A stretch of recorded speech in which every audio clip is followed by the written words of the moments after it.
Good morning everyone. तो हम लोग आज आपका जो टेस्ट नंबर 3 था पेपर 1 के अंदर रीतिकाल का, उसको जो है आज हम लोग सॉल्व करने वाले हैं।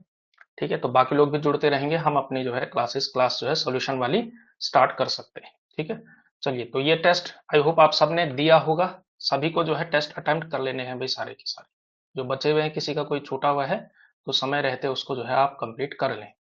ठीक है, चलिए तो हम जो है स्टार्ट कर रहे हैं। पहला क्वेश्चन देखिए, ये आसान सा क्वेश्चन है कि अपने आश्रयदाताओं की रुचि के कारण रीतिकाल का उदय हुआ। तो ये जो कथन है ये किस आलोचक का है? हजारी प्रसाद द्विवेदी, रामचंद्र शुक्ल, नगेंद्र या फिर बाबू गुलाब राय। तो ये जो कथन था रीतिकाल के उद्भव को लेकर के, ये शुक्ल जी का कथन था। शुक्ल जी मानते हैं कि आश्रयदाताओं की रुचि के कारण रीति काल का उदय हुआ। ठीक है, तो आश्रयदाताओं की रुचि क्या थी? श्रृंगारिकता और लक्षण ग्रंथ लिखना इत्यादि इत्यादि, दरबारी प्रकार का साहित्य, ये सब उसमें उनकी रुचि थी। इस वजह से जो है साहित्य रीतिकाल का उद्भव उसका होता है। ठीक है, ऐसा शुक्ल जी मानते हैं। दूसरा क्वेश्चन देखिए कि रीतिकालीन कविता को क्षयग्रस्त कहने वाले विद्वान कौन है? ठीक है, रीतिकालीन कविता को क्षयग्रस्त कहने वाले विद्वान कौन है? तो ये है आपके डॉक्टर नगेंद्र। ठीक है, अगला देखिए, निम्न में से रीतिबद्ध कवि नहीं है, जो रीतिबद्ध कवि नहीं होगा। ठीक है, तो रसिक गोविंद, पद्माकर, जसवंत सिंह या फिर राम सहाय। तो ये मैंने थोड़ा सा टफ साइड पर रखा है। इस तरह के प्रश्न आपके आ सकते हैं और थोड़ा टफ वाले भी आ सकते हैं। और विकल्प अगर इजी होते, फॉर एग्जाम्पल यहाँ पे एक बिहारी होता, बिहारी, और यहाँ पे मान लिया आपका भूषण होता, तो आपके लिए क्वेश्चन बहुत आसान हो जाता। ठीक है, ये बिहारी नहीं है जी। लेकिन थोड़ा सा पद्माकर और जसवंत सिंह को छोड़ करके आपने रसिक गोविंद और राम सहाय का नाम संभव तो ज्यादा नहीं सुना होगा। तो ये भी थोड़ा सा आपको तैयारी करनी है कि भले ही राम सहाय की आप बहुत ज्यादा किताबें, उनकी रचनाएं उसके बारे में याद ना करें, लेकिन कम से कम राम सहाय ये जो थोड़ा सा कम पॉपुलर कवि हैं, इनका आप तैयार कर लें कि ये किस धारा में आते हैं, रीतिबद्ध में आते हैं, सिद्ध में आते हैं, मुक्त में आते हैं। और अगर कोई आइडिया ना लग रहा हो, अगर कुछ पता ना चल रहा हो, तो जनरली जो होंगे, जैसे फॉर एग्जाम्पल ज्यादातर कवि जो है रीतिबद्ध में ही आते हैं। बहुत कम कवि हैं जो रीति सिद्ध और रीति मुक्त में आते हैं। तो इनमें से जो राम सहाय हैं, इसमें से ये आपके रीतिबद्ध कवि नहीं आते। ठीक है, ये रीतिबद्ध नहीं, रीति मुक्त परंपरा के अंतर्गत आते हैं आपके राम सहाय। अगला देखिए, कर्णाभरण, श्रुति भूषण और भूप भूषण, ये रचनाएं किसकी हैं? कर्णाभरण, ठीक है, श्रुति भूषण, भूप भूषण, ये जो रचनाएं हैं ये किसकी रचनाएं हैं? तो ये रचनाएं हैं आपकी कर्नेश की। कर्नेश नाम का एक कवि हुआ, उसकी रचनाएं जो है ये हैं। तो ये रचनाएं आपको याद रखनी है। अगला क्वेश्चन देखिए कि भूषण के जो वीर रस के उद्गार थे, भूषण के वीर रस के उद्गार सारी जनता के हृदय की संपत्ति हुए। ठीक, भूषण की कविता कीर्ति संबंधी एक अविचल सत्य का दृष्टांत है। ठीक है, थोड़ा मिसप्रिंट हो रखा है शायद, दृष्टांत है। तो भूषण के वीरस की उद्गार सारी जनता के हृदय की संपत्ति हुए। भूषण की कविता कीर्ति संबंधी एक अविचल सत्य का दृष्टांत है। और वो सत्य क्या है? कि जब तक, मतलब किसी भी कवि की कीर्ति तभी तक बनी रहेगी जब तक जनता का हृदय उसकी कविता को स्वीकार कर रहा है। ऐसा ये पूरा का पूरा कथन है, और ये कथन जो है रामचंद्र शुक्ल का है। ठीक है, निम्नलिखित में से मतीराम की रचना कौन सी नहीं है? रसराज, फूल मंजरी, ललित ललाम या फिर नखशिख। तो दिए गए विकल्पों में से जो सही उत्तर होगा इसका, तो वो होगा आपका नखशिख। बाकी सारी रचनाएं जो है आपका मतीराम की है। ठीक है, तो रसराज जो है आपका रस संबंधी ग्रंथ है, ललित ललाम में अलंकार इत्यादि हैं। ठीक है, फूल मंजरी में 60 दोहे हैं, फूलों से संबंधित है। और इसमें जो है श्लेष के उदाहरण, श्लेष का मतलब फूल का नाम इस ऐसा है कि ऐसा लगता है कि ये फूल का भी नाम है और एक नायिका का भी नाम है। तो इस शैली में लिखी गई रचना है आपकी फूल मंजरी। तो मतीराम बहुत इंपॉर्टेंट कवि है, आपको याद रखने हैं भाई। ठीक है, चलिए अगला देखिए, निम्नलिखित में से कौन सी रचना और उसका रचनाकार सुमेलित नहीं है कह रहा है। ठीक है, कौन सा रचना और रचनाकार जो है उसका सुमेलित नहीं है। ठीक है, 7वां क्वेश्चन, अलंकार पंचाशिका मतीराम, काव्य निर्णय भिखारीदास, रहस्य रहस्य कुलपति मिश्र या रस पीयूष निधि। तो रस पीयूष निधि राम सहाय। तो इसमें से जो है कौन सी रचना और रचनाकार जो है इसमें से असुमेलित है? ठीक है, तो इसका जो सही उत्तर है वो है रस पीयूष निधि। ये राम सहाय की रचना नहीं है भाई। ठीक है, केशवदास को व्यंग्य का सफल कवि कहने वाले विद्वान कौन है? ये आपके लिए थोड़ा सा नया हो सकता है, खैर जो क्लास के स्टूडेंट्स हैं उनके लिए तो आसान सा होगा, तो नोट्स में करवाया था मैंने, लेकिन हो सकता है किसी ने ना किया हो। तो इसके जो उत्तर होगा व्यंग्य का सफल कवि अज्ञेय है। अज्ञेय ने जो है थॉमसन से, सॉरी बेन जॉनसन से, बेन जॉनसन एक अंग्रेजी कवि हुआ, उससे जो है केशव को कंपेयर किया हुआ है। निम्नलिखित में से ग्वाल कवि की रचना कौन सी नहीं है? अब ग्वाल कवि भी इंपॉर्टेंट हो सकते हैं रीतिकाल के संदर्भ में आपके लिए भाई, ठीक है। तो ग्वाल कवि की रचना इसमें से कौन सी नहीं है? ठीक है, साहित्यानंद, रामालंकार, कवि दर्पण या फिर विजय विनोद। ठीक है, तो इसमें से जो ग्वाल की रचना है नहीं है वो है आपके रामालंकार। ठीक, रामालंकार नाम की रचना, बाकी जो है ग्वाल की रचनाएं हैं। घनानंद की रचना कौन सी नहीं है? प्रीति पावस, सरस वसंत, वृंदावन शतक या फिर अनुराग बाग। तो देखिए ये थोड़ा सा अनपॉपुलर टाइप की रचनाएं हैं। बाकी रचनाएं तो आप घनानंद की जानते ही हैं, लेकिन ये कुछ रचनाएं हैं जिनको बहुत ज्यादा प्रामाणिक लोग नहीं मानते। ठीक है, तो उनको लेकर के, और कुछ कुछ क्वेश्चंस ऐसे भी हैं इसमें से मैक्सिमम अगर देखिए, अगर 150 क्वेश्चन थे तो मैंने आपकी तैयारी के लिए शुरू के टेस्ट में ये किया था कि आप कम से कम ये आइडिया अपने आप लगा पाए कि अगर बहुत टफ क्वेश्चन आए तो आपको छोड़ने का भी स्किल सीखना पड़ेगा। ये जो आपका लालच है ना कि मैं क्वेश्चन अटेम्प्ट कर दूं, 150 में से 145 अटेम्प्ट कर दूं, इस लालच से जितनी जल्दी आप उभरेंगे उतना अच्छा रहेगा। ठीक है, उतना जो है आपको फायदेमंद रहेगा अगर आप ये करते हैं तो। वरना क्या होगा, आप जो है आपकी आदत पड़ी रहेगी कि सारे के सारे क्वेश्चन अटेम्प्ट करने, और उस चक्कर में जो है आपके 7-8 नंबर कम से कम पूरी तरह से कम हो जाएंगे, और फिर आप जो है आखिरी में वही अफसोस कर रहे होंगे, कट ऑफ आने आने तक आप यही कर रहे होंगे कि काश कट ऑफ कम आ जाए। तो इस भय में या इस शंका में रहने से अच्छा है कि कुछ क्वेश्चन को छोड़ने का भी आपको जो है स्किल सीखना पड़ेगा, मैं अभी से बता रहा हूँ। ठीक है, तो अनुराग बाग, ठीक है, इसमें से घनानंद की रचना ये वाली नहीं है। चलिए अगला देखिए, ये पंक्तियां बतानी है आपने। चरण धरत चिंता करत, नींद न आवत सोर, सुबरन को शोधत फिरत, कवि अभिचारी चोर। बहुत प्रसिद्ध ये जो पंक्तियां हैं, ये वाली, चरण धरत चिंता करत, नींद न आवत भोर। तो अ, ये जो रचना है, ये इसके जो रचयिता है वो केशव दास की ये पंक्तियां हैं। ठीक है, अगला देखें। अलंकार अत्युक्ति यह बरनत अतिशय रूप, याचक तेरे दानते भये कल्पतरु भूप। ये जो रचनाएं हैं ये किस की है? ठीक है, ये जो पंक्ति है ये किसकी है? तो ये जो है अलंकार अत्युक्ति यह बरनत अतिशय रूप। तो देखिए ये जो है यहाँ पे अत्युक्ति अलंकार का लक्षण उन्होंने बताया हुआ है। ठीक है, तो ये इसमें से किसका है? जसवंत सिंह का है। आप जो है इसमें से जो लक्षण ग्रंथ हैं, लक्षण जो बताए गए हैं उसमें से ज्यादा कुछ याद रखें ना रखें, कुछ चीजें आप लोग निश्चित तौर पर याद करने हैं। एक तो काव्य लक्षण याद करने हैं। चिंतामणि ने काव्य लक्षण क्या दिया है, ये तो आप लोग भामा दंडी इत्यादि का तो काव्य शास्त्र में आप याद करते ही करते हैं, लेकिन रीतिकाल के उनका भी थोड़ा थोड़ा ये याद कर लेना। काव्य लक्षण, काव्य हेतु, काव्य प्रयोजन। ठीक है, इसके बारे में, इसके अलावा कुछ रस इसके बारे में अगर कुछ कहा है तो वो थोड़ा थोड़ा तैयार कर लेना उन पंक्तियों को। ठीक है, अगला देखिए। कुंदन को रंग फीको लागे, झलके अति अंगन चारु गोराई। ये जो पंक्तियां हैं ये किसकी हैं? ठीक है, कुंदन को रंग फीको लागे, ये जो है मतीराम की पंक्तियां हैं।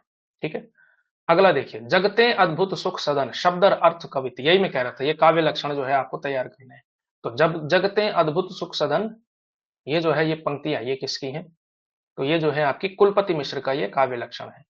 ठीक है, कुलपति मिश्र का। इसके अलावा बहुत प्रसिद्ध सा एक चिंतामणि काव्य है, वो भी आपने याद करना है।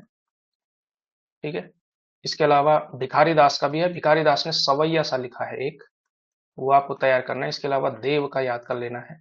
ठीक है, श्रीपति का नहीं भी करेंगे तो भी काम चल जाएगा। तो ये 4-5 हैं, इनके थोड़ा काव्य लक्षण पढ़ने चाहिए। अगला देखिए। मतीराम और जसवंत सिंह के बाद यदि कोई सचमुच ही शक्तिशाली कवि और अलंकारिक कवि हुआ तो वह देव थे। ये जो कथन है ये किसका है? ठीक है, इसके बाद मतीराम और जसवंत सिंह के बाद अगर कोई शक्तिशाली और अलंकारिक कवि हुआ तो वो देव थे, ऐसा जो कथन है वो हजारी प्रसाद द्विवेदी का है। देखिए हजारी प्रसाद द्विवेदी जो है, इनके कथन ज्यादातर, एक ट्रिक मैंने पाई है, एक पैटर्न मैंने देखा है कि ये जो है जनरली कंपेयर करते हैं कवियों को, तुलना करते हैं। यानी कि अगर जैसे फॉर एग्जांपल मतीराम के बारे में बात करनी है, या फॉर एग्जांपल जैसे चिंतामणि के बारे में इन्होंने बात की है, और चिंतामणि के बारे में बात करते करते इनका एक वाक्य है कि भाषा की सफाई और मतलब कला की उत्कृष्टता में कभी कभी ये अपने भाई मतीराम से होड़ लेते हैं। तो मतलब एक की बात करते हुए दूसरे कवि का जिक्र ये लोग ये जनरली करते हैं। ऐसा हजारी प्रसाद द्विवेदी का खास तौर पर रीतिकाल के कथनों को लेकर कहा जा सकता है। बहुत सारे कथन इनके इस तरह के हैं। ठीक है, तो वो थोड़ा सा आप लोग देखेंगे, ऑब्जर्व करेंगे। अगला देखिए। बिहारी के बहुत से दोहे आर्य सप्तशती और गाथा सप्तशती की छाया लेकर बने हैं, ये कथन किस आलोचक का है? तो ये कथन जो है आचार्य शुक्ल का कथन है। याद रखिएगा कि बिहारी के दोहों पर शुक्ल जी ने क्या माना, ये आर्य सप्तशती और गाथा सप्तशती जरूर याद रख लेना, ये दो ग्रंथ बहुत इंपॉर्टेंट हो सकते हैं, क्योंकि बिहारी सतसई से ज्यादा क्वेश्चन बनने का वैसे तो स्कोप बनता नहीं है, क्या ही क्वेश्चन बन जाएगा, शुक्ल जी के कथन चलते हैं उसमें, बिहारी पे जो क्वेश्चन बनते हैं। इसके अलावा आपको जो है दोहे की पंक्तियां पूछ लेंगे, है ना, और या फिर आपसे जो है इसका रचना काल पूछ लिया जाएगा। वो तो आई थिंक 1665 था, 1665 टाइप कुछ था, मैं याद उतना एग्जैक्टली नहीं कर पा रहा हूँ, लेकिन बिहारी सतसई का रचना काल 65 या 62 टाइप कुछ होगा। ठीक है, तो यही सब पूछा जा सकता है, पंक्तियां, रचना काल। तो ऐसे बहुत से जो माइन्यूट से फैक्ट हैं जो खास तौर पर शुक्ल जी ने कहे हैं, उनको थोड़ा सा ध्यान रखना पड़ेगा भाई आपको। ठीक है, तो वो थोड़ा सा ध्यान रखने लायक चीज है। अगला देखिए, रतन हजारा के रचनाकार कौन है? तो रतन हजारा जो रचना है, इसके रचनाकार कौन है? रतन हजारा रस निधि की जो है रचना है। ठीक है, तो ये जो थोड़ा थोड़ा कृष्ण कवि, नेवाज, ये टाइप के जो कवि हैं, इनको थोड़ा सा ध्यान रखना पड़ेगा आपको। घनानंद का प्रिय अलंकार कौन सा है? ठीक है, घनानंद ने ज्यादातर विरोधाभास अलंकार का उपयोग किया है, तो घनानंद का प्रिय अलंकार आपका कौन सा होगा? विरोधाभास अलंकार ही होगा। ठीक है, ठीक है, ढेल सो सो बनाए आए मेलत सभा के बीच, लोगन कवित्त की वो खेल करी जानो है। ये जो पंक्तियां हैं, ये किस रचनाकार की? बहुत प्रसिद्ध पंक्तियां हैं, सभी लोग जानते हैं। तो ये पंक्तियां किसकी हैं? ये ठाकुर की पंक्तियां हैं, जो कि रीति मुक्त कविता के जो है बड़े प्रसिद्ध हो रहे।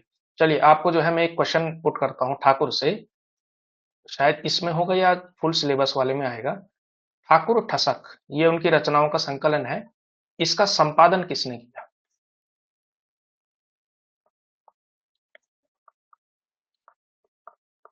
इसका संपादन जो है किसने किया था? एक हिंट देता हूं, भारतेंदु युग के एक बड़े कवि भी थे, इसका संपादन किया था। ठीक है, ये बताना है आपने। कथन वाले क्वेश्चंस में कंफ्यूजन हो रहा है आपको, जो है कथन रटना नहीं है। एक चीज मैं बताता हूं, कभी भी कथन को रटना नहीं है, उसका जिस्ट समझना है। जिस्ट समझना है यानी उसका भाव समझना है कि ये क्या कह रहा है, और उससे संबंधित एक दो शब्द आपको याद करने हैं। यानी कथन पूरी का पूरा रटेंगे तो काम चलेगा नहीं। ठीक है, तब जाकर के बन पाएगी बात। ठीक है, वरना जो बहुत जेनेरिक से होते हैं ना, फॉर एग्जाम्पल बहुत जेनेरिक सा माना किसी ने स्टेटमेंट दिया, जैसे कि चिंतामणि रीति रीति काल के उत्कृष्ट कवि थे और इनकी भाषा बहुत सरस होती थी, फॉर एग्जाम्पल ऐसा सा कथन है। अब ये कथन तो कोई भी कह सकता है, इस तरह के कथन जनरली पूछे नहीं जाते। ठीक है, और पूछे जाएंगे ना तो सीधा सीधा आप रामचंद्र शुक्ल पर टिक लगाना, अगर बहुत जेनेरिक सा लग रहा है तो। लेकिन अगर कोई बहुत स्पेसिफिक सा है, जैसे जो अज्ञेय वाला कथन है केशव को लेकर के कि वो व्यंग्य के श्रेष्ठ कवि है, ये बात किसी ने कभी कही नहीं, व्यंग्य के श्रेष्ठ कवि हैं, और फिर बेन जॉनसन से कंपेयर कर दिया उसको कि इनकी तुलना जो है अंग्रेजी कवि बेन जॉनसन से की जा सकती है। अब ये कथन किसी ने नहीं कहा, ये बहुत यूनिक बात है, अलग सी बात है, तो इसको जो है कर सकते हैं। या फिर जैसे फॉर एग्जाम्पल, वो तो बहुत प्रसिद्ध कथन है तो आपको याद होगा, लेकिन उदाहरण के तौर पर यूज करता हूँ कि कबीर वाणी के डिक्टेटर हैं, और वो जो है अपनी बात मनवाने के लिए भाषा को जिस दिशा में चाहे उस दिशा में मोड़ सकते हैं। ऐसी बात आज तक किसी ने नहीं की, वाणी का डिक्टेटर कह दिया, एक उपाधि टाइप की दे डाली उसको, है ना। तो उस तरह की चीजें बड़ी याद की जाती है। ठीक है, या फिर केशव के बारे में शुक्ल जी का जो प्रसिद्ध कथन है कि ये जो है अ, अलंकार का स्थान प्रधान समझने वाले अलंकारिक कवि थे, या अलंकारवादी या चमत्कारवादी कवि थे, ऐसा कुछ कुछ कथन। तो उस तरह के कथन पर आपको ध्यान दें, बहुत जेनरिक सा हो तो बात बनती नहीं है। ठीक है, जैसे आचार्य शुक्ल ने रीतिकाल के बहुत सारे कवियों को लेकर ऐसा कहा है कि इनकी भाषा जो है सरस थी और चलती थी, इस तरह की भाषा कही है। लेकिन जो बहुत स्पेसिफिक से है किसी एक कवि को लेकर के, वो बात है। ठीक है, जैसे गणानंद को लेकर के शुक्ल जी ने कहा कि जो है विरह का इससे बड़ा कवि कोई पैदा नहीं हुआ, इस तरह के स्टेटमेंट्स आते हैं ना उनके, है ना, कि प्रेम की पीर लेकर के इनकी वाणी का जो है प्रादुर्भाव हुआ, इस तरह के जो कथन है वो थोड़े से याद रखने पड़ेंगे आपको, उसका कथन। ठीक है, हाँ। तो ठाकुर ठसक, इसका संपादन किसने किया था? है कोई? कोई? आप हजारी प्रसाद कह रहे हैं, अरे भारतेंदु युग का कवि था भाई, ये आपको बता सकता हूँ। भारतेंदु युग का एक बड़ा प्रसिद्ध कवि था। चलो, उनका जो नाम शुरू होता है वो अ से शुरू होता है। ठीक है, चलो फिर आगे बढ़ते हैं। रीतिकाल को रीतिकाव्य कहने वाले विद्वान कौन है? रीतिकाल को रीतिकाव्य कहने वाले विद्वान कौन है? चलो, नहीं दे पा रहे हैं आप जवाब, तो मैं ही दे देता हूँ।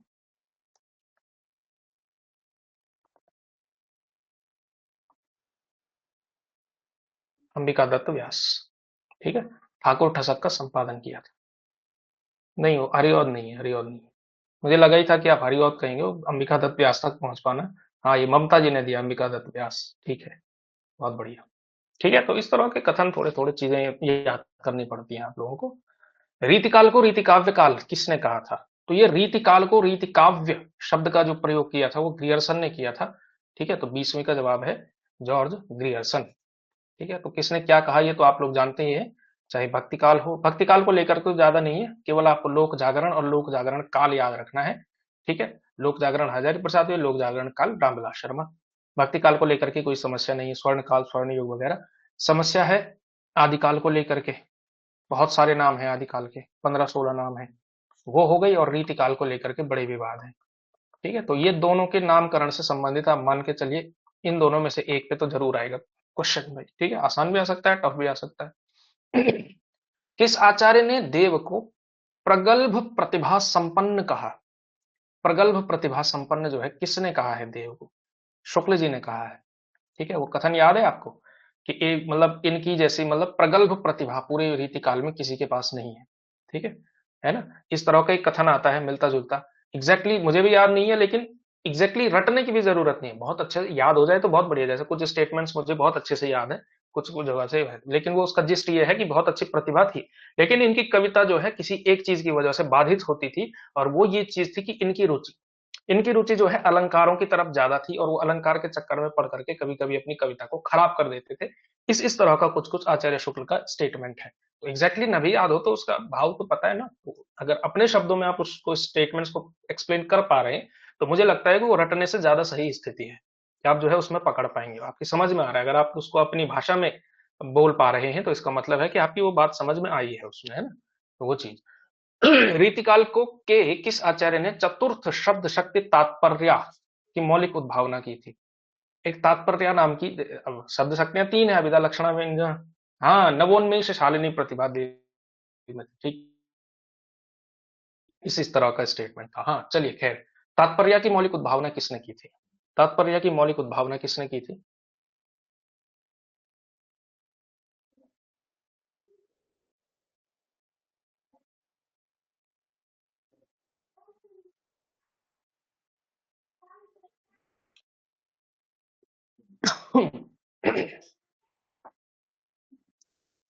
ये कहीं मिस हो गया क्या? 20, 21, 22।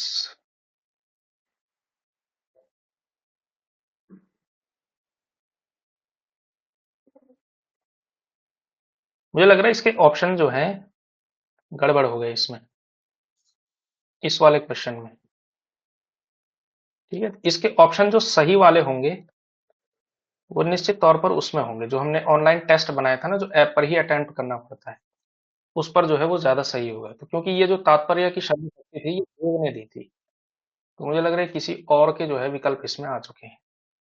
ठीक है, तो ये थोड़ा सा इसको आप देख लेना भाई। ठीक है, क्वेश्चन नंबर 22। हाँ, देव इसका सही उत्तर होता। इस वाले में शायद इसमें प्रिंटिंग में कुछ वो हो गया, किसी दूसरे प्रश्न के विकल्प इसमें आए हैं निश्चित तौर पे। ठीक है, तो ये है, तो देव उसका उत्तर होगा भाई आपका। ठीक है, चलिए। देव की कौन सी रचना जो है प्रबोध चंद्रोदय, संस्कृत का बड़ा प्रसिद्ध नाटक है प्रबोध चंद्रोदय, तो ये जो है किस मतलब इसका पद्यानुवाद किस रचना को उसने किया है? प्रेमचंद्र का देव माया प्रपंच, देवचरित, या फिर देव शतक? तो जो है देव माया प्रपंच इसका सही उत्तर होगा। ठीक है, प्रबोध चंद्रोदय का पद्यानुवाद क्या है? देव माया प्रपंच। ठीक है, चलिए मैं आपके लिए क्वेश्चन रखूं, अगर आप लोगों ने नाटक पढ़े हैं तो। नाटक पढ़ लिया आप लोगों ने?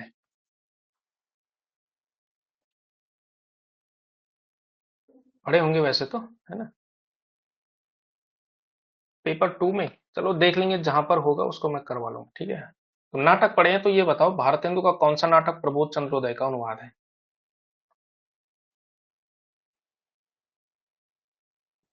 भारतेंदु का कौन सा नाटक प्रबोध चंद्रोदय का अनुवाद है?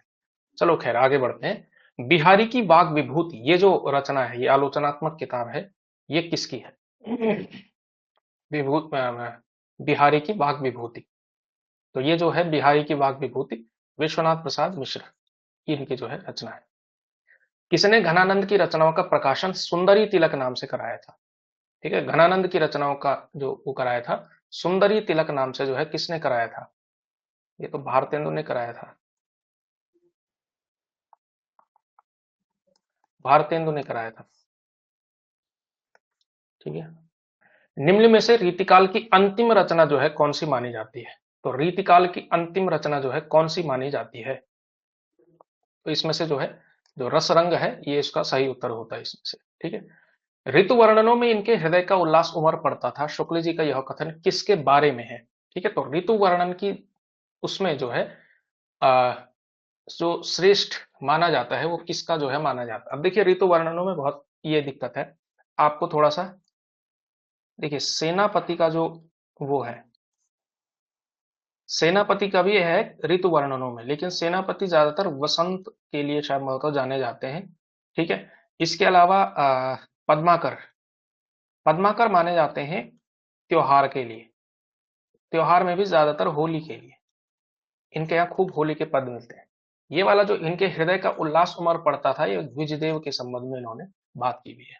ठीक है, इनमें कृत्रिमता का लेश नहीं है, न तो कहीं व्यर्थ का शब्दाडंबर है, न कल्पना की झूठी उड़ान, और न अनुभूति के विरुद्ध भावों का उत्कर्ष। आचार्य शुक्ल का ये कथन है, ये किसके बारे में है कि मतलब कृत्रिमता जिसके अंदर बिल्कुल भी नहीं है, ऐसा जो है शुक्ल जी ने किसके बारे में कहा है? ठीक है, तो कृत्रिमता का लेश भी नहीं है, ऐसा जो है कहा है। कौन सा नंबर का क्वेश्चन है ये? 28वां, कविता का सौदागर। यार इसमें से भी कृत्रिमता वाला, या तो अगर इस विकल्पों में से जहां तक मुझे लग रहा है, या तो इसका घनानंद उत्तर होगा, और वैसे जहां तक मुझे याद आ रहा है ये ठाकुर के बारे में बात है। ठीक है, ठाकुर के बारे में, तो चलो मैं इसकी इसके जो है इसको रिवाइज करना पड़ेगा हमको। ठीक है, इस क्वेश्चन पेपर को, इसका उत्तर वैसे ठाकुर होता। रीतिकालीन कवियों को कविता का सौदागर जो है किसने कहा है? अब देखिए, कविता का सौदागर जो है किसने कहा है? तो इनको जो है कविता का सौदागर जो है बच्चन सिंह ने कहा। तो इस तरह के जो कथन है, कविता का सौदागर, ये जो है नया एकदम फ्रेज है, बहुत जनरिक स्टेटमेंट नहीं है, ये बहुत अलग सा है, अपना मत है इनका। तो ये बच्चन सिंह का कथन है, तो ये आपको थोड़ा सा तैयार रखना है, याद रखना है। ठीक है,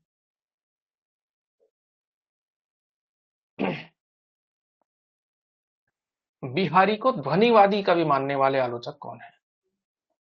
ध्वनिवादी कवि, याद है आपको? ध्वनि संप्रदाय, आनंद वर्धन, है ना? आनंद वर्धन। अब ध्वनि संप्रदाय की एक विशेषता है कि वो व्यंजना जो है, व्यंजना शब्द शक्ति को बड़ा महत्व देते हैं। उनके हिसाब से सर्वश्रेष्ठ काव्य वो है जिसमें व्यंजना हो। ठीक है, और इसी वजह से जो बिहारी हैं, बिहारी की कविता में क्योंकि खूब व्यंजना आती है, व्यंजना शब्द शक्ति का प्रयोग होता है, शायद इसी वजह से उन्हें ध्वनिवादी कवि कहा है। तो किस आलोचक ने जो है उन्हें कहा है? तो ये डॉक्टर नगेंद्र ने कहा है। ठीक है, तो देखिए अलग तरह की उद्भावना है, तो इसको जो है आप याद कर सकते हैं। ठीक है, अगला देखिए, ये जो छंदार्णव पिंगल नाम की रचना है, इसके रचनाकार कौन है? तो छंदार्णव पिंगल जो है भिखारी दास की रचना है। ठीक है, इसके अलावा संभवतः इनकी रचना का नाम शायद रस रहस्य है, जहां तक मुझे याद आ रहा है। ठीक है, हाँ, इसके अलावा आपको एक काम और करना है भाई, ये जो रीतिकालीन कवि हैं, आप इनमें से किसी और का करें ना करें, सबका नहीं करना है, लेकिन जो प्रमुख हैं इसमें से जो है, जो 8-10 आपके रीतिबद्ध वाले हैं, रीति सिद्ध में तो केवल वही है, बिहारी ही है। इसके अलावा रीति मुक्त वाले भी 5-6 हैं। उसमें से अगर कोई जो दरबार में अगर किसी ने लिखा, तो उनके आश्रयदाताओं का नाम आपको पता होना चाहिए, ये मैं आपको कह रहा हूँ। थोड़ा सा आश्रयदाताओं को भी तैयार करके चले जाना। जैसे भिखारी दास से ही मुझे याद आया, इनके जो आश्रयदाता है उनका नाम है हिंदूपति सिंह, हिंदूपति सिंह। ठीक है, वो जो थोड़ा सा तैयार रखना। ठीक है, तो ये थोड़ा सा याद रखना, ये इनके आश्रयदाता तैयार करने हैं। तो थोड़ा सा जो मैं वहां पे कह रहा हूँ कि ये तैयार करना है, उसके लिए अलग से आप लिस्ट बना सकते हैं। आई होप आप लोगों ने बहुत कुछ तो याद किया होगा, बहुत कुछ नहीं भी किया होगा। जैसे मोहम्मद शाह रंगीला के दरबार में कौन थे? घनानंद थे। भावों का बहुत उत्कृष्ट और उदात्त स्वरूप बिहारी में नहीं मिलता। कविता उनकी श्रृंगारी है, पर प्रेम की उच्च भूमि पर नहीं पहुंचती, नीचे ही रह जाती है। अब देखिए कितना प्रसिद्ध स्टेटमेंट है और कितना महत्वपूर्ण स्टेटमेंट है बिहारी के बारे में। तो ये कथन जो है किस आलोचक का है? शुक्ल जी का है। वो कहते हैं कि बिहारी की भाषा चलती होने पर भी साहित्यिक भाषा है, भाषा की तारीफ खूब की, उनकी भाव और भाषा की समाहार शक्ति, कल्पना और भाषा की समाहार शक्ति की खूब तारीफ की, है ना? ये किया था उन्होंने कि भाई जिस कवि में कल्पना की समाहार शक्ति के साथ-साथ भाषा की समाहार शक्ति जितनी प्रबल होगी वो मुक्तक रचना में उतना ही सशक्त होगा, और बिहारी के अंदर ये दोनों ही बहुत अच्छे कमाल के स्किल थे, टैलेंट था, तो इस वजह से मुक्तक रचना में बहुत सफल हुए। दोहे जैसे छोटे-छोटे छंद में वो रस जो है भर पाए, और वो आगे वो लिखते हैं कि इनके दोहे जो है रस क्या है, रस क्या है, बल्कि रस के छोटे-छोटे छींटे हैं, इस तरह से उन्होंने कहा। फिर जो है उनकी इसके बारे में खूब बात करी कि वो प्रेम की उच्च भूमि पर उनकी कविता नहीं पहुँच पाती है, क्योंकि क्या कहते हैं उनका जो वो है वो दैहिक तक ही सीमित है, दैहिक तक सीमित है उनका जो प्रेम का श्रृंगार वर्णन है, वो घनानंद की तरह नहीं पहुँच पाता है, पीर तक पहुँचे या दिल की बात तक पहुँचे, वो चीज़। तो रामचंद्र शुक्ल का ये स्टेटमेंट है, ठीक है? बिहारी के विषय में। अगला देखिए, चिंतामणि के उदाहरणों में सच्चे कवि हृदय की झलक है। कभी-कभी तो वे सरसता में अपने छोटे भाई मतीराम से होड़ करते हैं। ये वाला तो मैंने आपको बताया है ना, ये मैं आपको एग्जांपल दिया था, ये हजारी प्रसाद द्विवेदी का कथन है, ठीक है? रामचंद्र शुक्ल का जैसे अगर आपको याद करना है तो इन जनरल जनरल भी आप याद रख सकते हैं। जनरल में कैसे कि भाई किसके बारे में जनरली क्या कहा है, किस पॉइंट पर उसको क्रिटिसाइज किया, किस पॉइंट पर उसको पॉजिटिव किया। जैसे चिंतामणि के बारे में जनरली पॉजिटिव बातें ही शुक्ल जी ने कही है कि इनकी भाषा सरस ब्रज भाषा होती थी, सरल होती थी, उत्कृष्ट कवि थे, इसी तरह की बातें कही हैं, ठीक है? इसके अलावा इन्होंने चिंतामणि को रीतिकाल का प्रवर्तक भी कहा। फिर भूषण, भूषण की किन किन चीजों की तारीफ की, भूषण को कहा कि भाई इनकी जो वीर रस की कविता है वो झूठी कविता नहीं है, वो सच्ची कविता है, क्योंकि मतलब उसे जो है दरबारियों की झूठी खुशामद नहीं कहा जा सकता। क्यों? क्योंकि वो लिखी उन व्यक्तियों की वीरता का वर्णन कर रहे हैं जो रियल लाइफ में वीर थे। बाकी कुछ तो ऐसे भी वीरता का वर्णन कर रहे थे जो वीर नहीं थे, लेकिन उनका खाली वर्णन चल रहा था। ऐसा जो है भूषण की तारीफ की इस बात पर।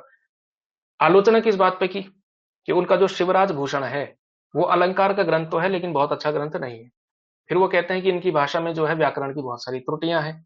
फिर वो कहते हैं कि बिल्कुल बेठिकाने की भाषा है, ऐसी जो है। तो आलोचना किस पॉइंट पर की भूषण की, उस पॉइंट पर वीरता की जो वर्णन उन्होंने किया, उसके अलावा कहा कि ये हिंदू जाति का प्रतिनिधि कवि है, इस तरह की बातें भूषण के बारे में। फिर केशव पे आते हैं वो, केशव को तो खैर कुछ भी ऐसा नहीं कहा कि जो पॉजिटिव बात हो, लेकिन जनरली जो है केशव दास के बारे में 4-5 पॉइंट तो आपको अपने मन में रखने हैं सारे के सारे। शुक्ल जी तैयार करके जाएंगे तो जो शुक्ल जी का कथन नहीं भी होगा वो आप कम से कम एक विकल्प एलिमिनेट कर पाएंगे कि ऐसा ये तो शुक्ल जी का कथन नहीं है भैया इनके बारे में, ठीक है? ऐसा जो है काम करके जाएंगे तो आसानी रहेगी, आपको कोई समस्या उसमें नहीं होगी। अगला देखिए, काव्य विवेक के रचनाकार कौन है? काव्य विवेक इसके जो है जो रचनाकार है वो कौन है? तो काव्य विवेक जो है चिंतामणि की रचना है भाई। काव्य विवेक प्रामाणिक नहीं मानी जाती है, लेकिन है चिंतामणि की ही। हिंदी में रीति ग्रंथों की अखंड परंपरा चिंतामणि त्रिपाठी से चली, अतः रीतिकाल का आरंभ उन्हीं से मानना चाहिए। ये कथन तो आपको जानते ही हैं, शुक्ल जी का कथन है, ठीक है? तो वो है। बाकी लोगों ने किसको माना है? केशव को माना है। कुछ लोग केशव दास को मानते हैं, शुक्ल जी ही एकमात्र ऐसे हैं जो चिंतामणि को मानते हैं रीतिकाल का प्रवर्तक। उनका मानना ऐसा है कि रीति ग्रंथों की अखंड परंपरा जो चली वो चिंतामणि वाली फॉलो की, उनके बाद के कवियों ने केशव वाली फॉलो नहीं की, ठीक है? चलिए अगला देखिए कि शुक्ल जी ने रसोन्मत्त कवि किसे कहा है? रसोन्मत्त कवि, तो रसोन्मत्त कवि उन्होंने बोधा को कहा, ठीक है? अगला देखिए छत्र कीर्ति इसके जो रचनाकार हैं वो कौन है? ठीक है, छत्र कीर्ति नाम की ये जो रचना है, गोरेलाल छत्रसाल के विषय में वो है, ठीक है? अगला देखिए, अब ये क्वेश्चन ऐसा है जो छोड़ने वाला है। अगर आपको आता है तो आता है, नहीं आता है तो नहीं आता है, तो उस क्वेश्चन को आप बिल्कुल छोड़ दीजिए, उसमें कोई समस्या नहीं है। कुछ क्वेश्चन छोड़ने बहुत जरूरी है भाई आपके लिए। जो सारे क्वेश्चन करेगा छोड़ेगा कुछ नहीं, वो फिर या तो उसके बहुत अच्छे नंबर आएंगे या फिर जो है वो लॉस में रहेगा। तो कुछ क्वेश्चन जो आपको जिसका कोई आइडिया नहीं है आपको, उन क्वेश्चंस को छोड़ने में ही फायदा है, ठीक है? क्योंकि आयोग भी ये चाहता है कि सारे क्वेश्चन करने लायक थोड़ी होते हैं, कुछ तो छोड़ने लायक भी बनते हैं ना आपके यहाँ पे। तो वो जो है कुछ क्वेश्चन ऐसे बनाए जाते हैं जिससे जो है जो तुक्केबाज लोग हैं वो कम से कम कंपटीशन से हट जाएं। जो गंभीर विद्यार्थी है, जो अच्छी तैयारी के साथ आ रखा है, वही जो है उस परीक्षा को क्वालिफाई करे, ठीक है? तो ये जो है एक पैटर्न रहता है, उसको आपको ध्यान में रखना है।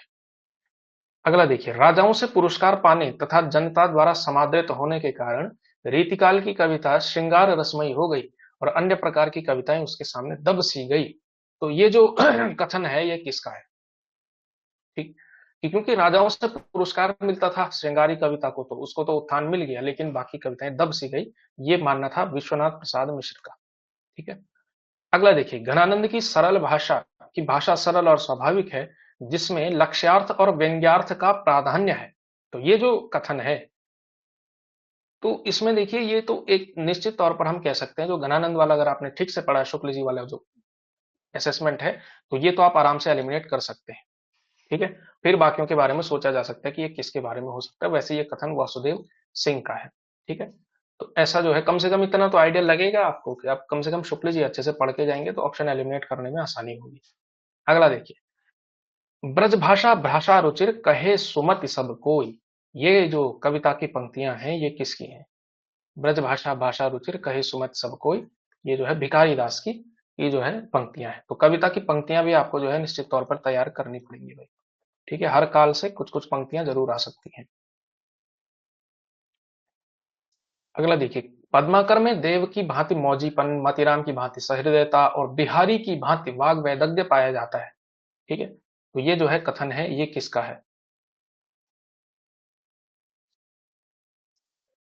तो अगेन मैंने आपको बताया ना कि जो कंपैरिजन होंगे, देव की भांति ये, मतीराम की भांति ऐसा, इसकी भांति ऐसा, तो ये जो है ये हजारी प्रसाद द्विवेदी का ही कथन होगा निश्चित तौर पर, जहां तक मुझे लगता है 41 है ना, हजारी प्रसाद द्विवेदी। मैंने आपको बताया ना, वो रीतिकाल पे उन्होंने ऐसा ही किया है, बस कंपेयर करते करते चले हैं हजारी प्रसाद द्विवेदी। ये ज्यादा जनरली ये जो कथन है, उनका जो, उनकी जो किताब है ना, हिंदी साहित्य का उद्भव एवं हिंदी साहित्य का उद्भव एवं विकास, शुक्ल द्विवेदी जी की किताब, उसमें उन्होंने रीतिकाल पर खूब बात की है। बाकी उन्होंने हिंदी साहित्य की भूमिका पर उतना रीतिकाल के बारे में उन्होंने नहीं बात की है, ज्यादातर उसी किताब में रीतिकाल पर बात मिलती है। अगला देखिए, रीतिकाल की सर्वमान्य समय सीमा कौन सी मानी जाती है? ठीक है। रीतिकाल की सर्वमान्य समय सीमा जो है वो कौन सी है? ठीक है। तो देखिए, ये सारे विक्रमी संवत में है, तो विक्रमी संवत में जो माना जाएगा 1700 से 1900 माना जाएगा। और अगर हम वो करेंगे, अ, अ, अगर हम वो करेंगे, मतलब उसको ईसवी में कन्वर्ट करेंगे, तो 1650 से 1850 ईसवी करेंगे। ठीक है, विक्रमी हम राउंड ऑफ लेते हैं हमेशा। ठीक है, क्योंकि अगर इसको करेंगे तो वैसे ये 1643 से आएगा, 1843 शुक्ल जी वाला आ जाएगा। ठीक है, लेकिन सर्वमान्य जनरली ये है। निम्नलिखित में से सुमेलित नहीं है, मतलब रचना और रचनाकार है, तो उसमें से जो है आपको सुमेलित इसमें नहीं करना है। नहीं सॉरी, रचना रचनाकार नहीं है ये, नाम और उसका जो मतलब रीतिकाल का नाम और उसका नामकरण करता कौन है। ठीक है, तो इसमें से जो है सुमेलित कौन सा नहीं है? मिश्र बंधु अलंकृत काल कहा, रामचंद्र शुक्ल श्रृंगार काल, यही जो है असुमेलित है। ठीक है, शंकर शुक्ल रसाल कला काल कहा है। ठीक है, भगीरथ मिश्र ने रीति श्रृंगार काल कहा है। रीतिकाल को श्रृंगार काल कहने वाले विद्वान हैं। रीतिकाल को श्रृंगार काल कहने वाले विद्वान कौन से हैं? तो रीतिकाल को श्रृंगार काल आप लोग जानते हैं किसने कहा है? देखो इनमें से तो देखिए, इन्होंने रीति श्रृंगार कहा, राम कुमार वर्मा ने क्या कहा है? अलंकृत काल में इनमें से जो पृथ्वीनाथ कमल कुलश्रेष्ठ है, उन्होंने जो है श्रृंगार काल कहा है। ठीक है, बाकी इन्होंने बहुत सारे लोगों ने कहा है, तो वो है रीतिकाल को कला काल किसने कहा है? रसाल ने कहा है। ठीक है, तो ये है इसमें। क्या राम कुमार वर्मा ने भी कहा है क्या? अच्छा, राम कुमार वर्मा ने भी कला काल कहा है, तो क और ख हो जाएगा, इसका उत्तर ग हो जाएगा वो टोटल। ठीक है, डॉक्टर नगेंद्र के अनुसार रीतिकाल के प्रवर्तक कौन? नगेंद्र के अनुसार केशवदास है। ठीक है, बाकी अगर हम कालक्रम के हिसाब से देखें तो उसमें कृपाराम का नाम आता है, लेकिन कृपाराम ने केवल एक हितरंगिणी लिखी, फिर बीच में बहुत लंबा गैप है, फिर जाकर के केशवदास आते हैं। चिंतामणि शुक्ल जी ने माने, मतीराम को तो कोई कंपटीशन ही नहीं है इसमें। संस्कृत साहित्य में अनेक प्रकार के लक्षण ग्रंथ लिखे गए, अतः उनसे प्रेरित होकर हिंदी साहित्य में भी रीति काव्य लिखा जाने लगा। ये जो कथन है ये किसका है? ठीक है, तो ये जो कथन है, अब देखिए इसमें से ये कथन जो है शुक्ल जी का तो नहीं है। ठीक है, ये कथन है हजारी प्रसाद द्विवेदी का। अगर आप लोगों ने शुक्ल जी को कम से कम एक अच्छे से पढ़ा होगा, तो आप उसमें से ऑप्शन जरूर एलिमिनेट कर पाएंगे। ठीक है, या पढ़ा होगा तो सीधा सीधा उत्तर आ जाएगा आपके पास। जनरली रामचंद्र शुक्ल से बहुत क्वेश्चन बनते हैं। ठीक है, खास तौर पर रीतिकाल तक, भारतेंदु युग तक के भी बहुत सारे क्वेश्चन बनते हैं, भारतेंदु द्विवेदी युग तक के भी मान के चलिए। ठीक है, उसके बाद तो 29 में उनका ग्रंथ आया था, 2-3 संस्करण उनके निकले, 41 में उनका निधन हो गया था। उसके बाद के युगों पर तो कहाँ से ही बात होती। तो ये है बात। और जनरली जो उनकी जो स्थापनाएं हैं वो बहुत हैं, आदिकाल को लेकर के, भक्ति काल को लेकर के तो बहुत ज्यादा, रीतिकाल को लेकर के भी ठीक ठाक, और भारतेंदु युग पे भी ठीक ठाक पकड़ थी, बहुत कुछ उन्होंने कहा है, तो वहां से भी क्वेश्चन बनते हैं। चलिए, दरबारी संस्कृति का प्रभाव होने के कारण उस समय के कवि हताश और निराश हो गए, अतः अपनी निराशा को दूर करने के लिए रीति काव्य रचा गया। तो ऐसा जो है मानना किसका था? एक क्या कह रहा है, एक कह रहे हैं कि संस्कृत के लक्षण ग्रंथ जो है वहां से प्रभावित हुए, दूसरे कह रहे हैं कि दरबारी संस्कृति के प्रभाव की वजह से जो है रीति काव्य रचा गया। ऐसा जो है कथन है, ये डॉक्टर नगेंद्र का मानना है। ठीक है, नगेंद्र ने भी बहुत काम किया है रीति काव्य पे, रीति काव्य की भूमिका नाम से उनकी किताब भी आती है। निम्नलिखित में से रीतिकाल के पतन का कारण क्या है? अब देखिए, काव्य में लोक मंगल की भावना का अभाव, चमत्कार, अतिशयता, अत्यधिक रसिकता या श्रृंगारिकता, या उपयुक्त सभी। तो कोई भी समझदार आदमी होगा वो कहेगा उपयुक्त सभी, क्योंकि उसमें देखिए लोक की भावना नहीं दिखाई देती है, चमत्कार अत्यधिक दिखाई देता है, श्रृंगार प्रियता बहुत ज्यादा है, तो उपयुक्त सभी उसका सही जवाब होगा। हिंदी साहित्य में रीति काव्य परंपरा की पहली रचना कौन सी है? रीति काव्य परंपरा की पहली रचना किसको माना जाता है? ठीक है, तो मैंने आपको बताया कि अगर रचना के तौर पर देखें तो बहुत पहले लिखी थी हित तरंगिणी कृपाराम ने, तो उसको जो है आप मान सकते हैं। ठीक है।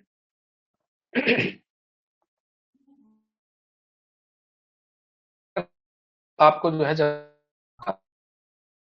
रसिक प्रिया केशव की। ठीक है, अगर अगर हित तरंगिणी ऑप्शन में नहीं हुआ तो रसिक प्रिया, क्योंकि रसिक प्रिया लिखी गई फिर कवि प्रिया लिखी गई थी। निम्नलिखित में से रीतिबद्ध कवि नहीं है, रीतिबद्ध कवि इसमें से कौन सा नहीं है? तो चिंतामणि, सोमनाथ, भिखारी दास, या फिर पजनेश। तो इसमें से जो है जो पजनेश कवि है वो नहीं है। ठीक है, पजनेश रीति सिद्ध में आता है शायद। रीति सिद्ध कवि कौन सा नहीं है? अब देखिए, रीति सिद्ध पूछा गया है कि कौन सा इसमें से नहीं है। बेनी कवि, सेनापति, वृंद, या फिर सूरति मिश्र। तो इसमें से जो वृंद है, तो वृंद को तो रखा भी जाता है कभी कभी, सूरति मिश्र, सेनापति, बेनी कवि। तो सेनापति तो रीति सिद्ध है। बेनी कवि, बेनी कवि, बेनी प्रवीण, बेनी कवि, बेनी कवि भी शायद है। सूरति मिश्र शायद रीतिबद्ध में आता है, क्योंकि सूरति मिश्र ने कुछ काव्य लक्षण भी दिए हुए हैं ना, तो रीतिबद्ध में आता है निश्चित तौर पे। ठीक है, तो इसका जवाब सूरति मिश्र ही होना चाहिए, क्योंकि वृंद भी हो सकते हैं, लेकिन वृंद उस स्थिति में होंगे क्योंकि वृंद ने ज्यादातर नीति परक दोहे कहे हैं। ठीक है, तो हो सकता है रीति सिद्ध में भी आए और रीति इतर में भी आए, लेकिन सूरति मिश्र तो निश्चित तौर पर रीतिबद्ध है, तो मेरे हिसाब से जवाब घ ही होना चाहिए आपका। ठीक है, इसमें घ ही होना चाहिए।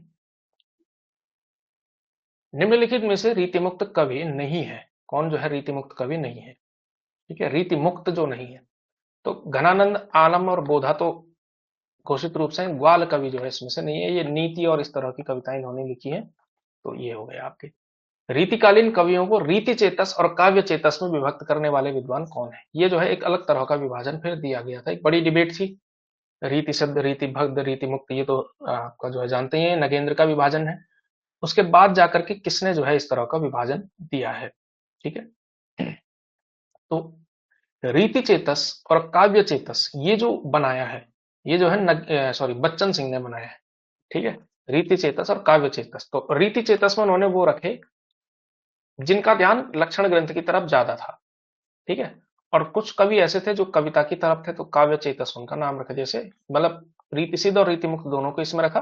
कुछ रीतिबद्ध कवियों को भी काव्य चेतस में उन्होंने डाला।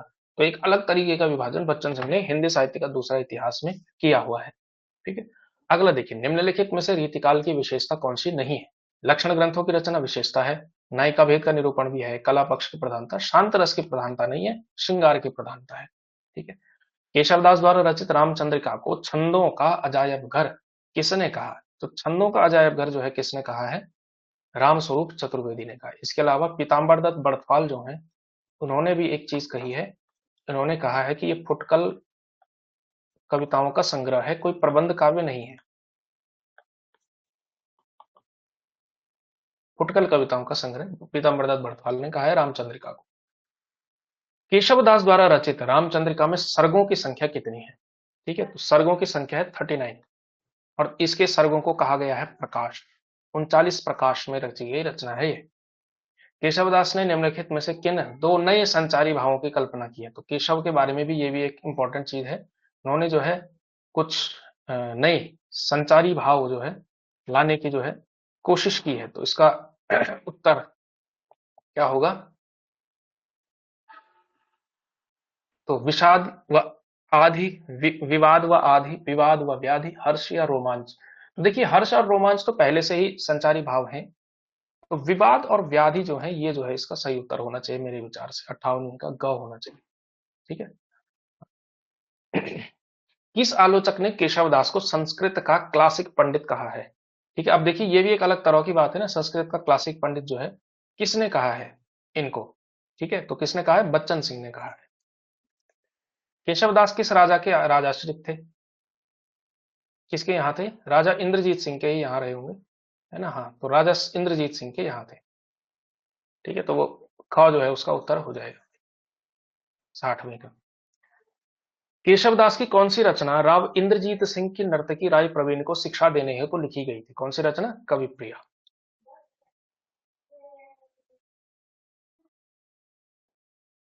हिंदी के पहले अलंकारवादी आचार्य कौन माने जाते हैं? केशव माने जाते हैं।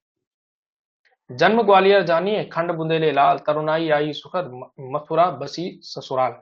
ये रीतिकाल के किस कवि के विषय में जो है ये दोहा जो है प्रचलित है? तो ये जो दोहा है, ठीक है, कि मथुरा में ससुराल था और ग्वालियर में मैं पैदा हुआ था, फिर बुंदेलखंड का मैं बालक हूं, ऐसा जो है, तो ऐसा जो है ये दोहा है बिहारी के विषय में। ठीक है, ग्वालियर में पैदा हुए, बाद में जय सिंह के यहाँ, जो जयपुर जिनके नाम पर है, तो जय सिंह के यहाँ वो रहे हैं। ठीक है, दरबार में। किसने सबसे पहले बिहारी सतसई की टीका लिखी और प्रत्येक दोहे पर एक सवैया छंद बनाया? ठीक है, तो कौन था ऐसा कवि जिसने जो है ये काम किया? ठीक है, तो ये काम किया है कृष्ण कवि ने, और कृष्ण कवि का एक परिचय ये है कि बिहारी के ये पुत्र हैं। ठीक है, तो इन्होंने क्या किया? बिहारी सतसई की टीका लिखी, और टीका कैसे लिखी? दोहा, दोहे का जो टीका यानी उसकी व्याख्या वो सवैये के रूप में कर दी, ऐसा जो है उन्होंने काम किया है उसमें। ठीक है। समस्त यूरोप के साहित्य में बिहारी सतसई के समकक्ष कोई रचना नहीं है। ये तो कथन आपका किसका है? ग्रियर्सन का, ये आप लोग जानते ही होंगे। ठीक है, चलिए, बिहारी सतसई हिंदी की सर्वोत्तम रचना है, ऐसा कथन जो है किसका है? देखिए, अब ये थोड़ा कॉमन सेंस भी लगाने की बात है। सर्वोत्तम रचना बिहारी सतसई को जो है रामचंद्र शुक्ल तो कभी नहीं कहेंगे, है ना? हजारी प्रसाद द्विवेदी भी नहीं कहेंगे, बच्चन सिंह भी नहीं कहेंगे, ये कहा है पद्म सिंह शर्मा ने। ठीक है, 66वें का क्या होगा? सी होगा। ये थोड़ा सा ये जो है कथन आपका जो है ये वाली बात है। ठीक है, थोड़ा कॉमन सेंस टाइप लगाना है इसमें कि कौन कह सकता है, क्योंकि शुक्ल जी की नजर में हिंदी की सर्वोत्तम रचना अगर कोई होगी तो कौन सी होगी? कोई गैस कर सकता है? क्या लगता है आपको कि शुक्ल जी की नजर में कौन सी होगी हिंदी की सर्वोत्तम रचना? शुक्ल जी की नजर में सबसे सर्वोत्तम रचना, वैसे उन्होंने कहा नहीं कि ये सर्वोत्तम रचना है, लेकिन शुक्ल जी के मन में जो रहा होगा। चलिए आगे बढ़ते हैं। किस आलोचक ने बिहारी सतसई को रसिकों के हृदय का घर कहा है? ठीक है, तो रसिकों के हृदय का घर जो है किसने कहा है? तो रसिकों के हृदय का घर कहा द्विवेदी जी ने, आचार्य हजारी प्रसाद द्विवेदी जी ने। ठीक है, हाँ, रामचरितमानस। ठीक है, रामचरितमानस को वो मानेंगे मेरे विचार से, क्योंकि रामचंद्र शुक्ल की जो पूरी आलोचना है वो कहीं ना कहीं तुलसीदास पर बहुत ज्यादा केंद्रित है। तुलसीदास को वो जो है हिंदी का सर्वश्रेष्ठ सबसे महान कवि बताने की कोशिश करते हैं, कहते हैं कि वो जो है जो उच्चता किसी और को प्राप्त नहीं है, ऐसी उच्चता जो है तुलसीदास को प्राप्त है। तो उन्हीं की जो रचना है रामचरितमानस, उसी को स्थान देंगे। इसके अलावा शुक्ल जी स्थान देते थे आपका भ्रमर गीत को, उन्होंने खूब स्थान दिया, भ्रमर गीत को बड़ा महत्व दिया, और इसके अलावा पद्मावत को भी उन्होंने बहुत महत्व दिया है। तो जायसी सूर और तुलसी को लेकर उनकी किताब भी है त्रिवेणी नाम से, और इसी पर उन्होंने बात भी की है। तुलसी पर उनकी किताब है, पहली किताब ही उनकी 1923 में तुलसीदास पर आई थी, गोस्वामी तुलसीदास नाम से। ठीक है, इसके अलावा भ्रमर गीत सार का संपादन किया, जैसी ग्रंथावली का संपादन किया है। तो ये है बिहारी। चाहिए हो गया ना? हाँ, बिहारी एक ऐसी पीयूष वर्षी घनश्याम है जिनके उदित होते ही सूर व तुलसी आच्छादित हो जाते हैं। देखिए ये जो है बहुत बोल्ड स्टेटमेंट है। ठीक है, तो ये जो है कथन ये किसका है? ठीक है, तो ये जो कथन है आप लोग जानते हैं बिहारी के दोहों को पीयूष वर्षी मेघ जो है किसने कहा है? ऐसा इस तरह से आपने कथन याद किया होगा। मैंने क्या किया इसमें, पूरा का पूरा कथन इसमें डाल दे। तो राधाचरण गोस्वामी। किसने बिहारी को सूर, तुलसी और केशव के बाद हिंदी साहित्य का चौथा रत्न कहा है? तो चौथा रत्न जो है किसने कहा है? तो ये जो है लाला भगवान दीन ने कहा है। भूषण को भूषण की उपाधि किसके द्वारा दी गई थी? तो भूषण को जो है भूषण की उपाधि उनके आश्रयदाता रुद्रशाह सोलंकी ने दी थी। निम्नलिखित में से भूषण का अलंकार विषय ग्रंथ कौन सा है? उसके बारे में बात कर चुके हैं, शिवराज भूषण है। ठीक है, कितने अलंकारों का जिक्र है इसमें? 105 अलंकारों पर भूषण ने बात करने की कोशिश की है। बहुत सफल नहीं माना है। शुक्ल जी तो कहते हैं कि भाई अलंकार के नजरिए से ग्रंथ कोई बहुत काम का नहीं है। ठीक है, निम्नलिखित में से भूषण की रचना इसमें से कौन सी नहीं है? ठीक है, तो देखिए इसमें से कौन सी रचना जो है भूषण की नहीं है? तो दो रचनाओं को लेकर के तो आपको कोई संशय नहीं होगा, लेकिन ये जो छंदमाला है, छंदमाला भूषण की नहीं है।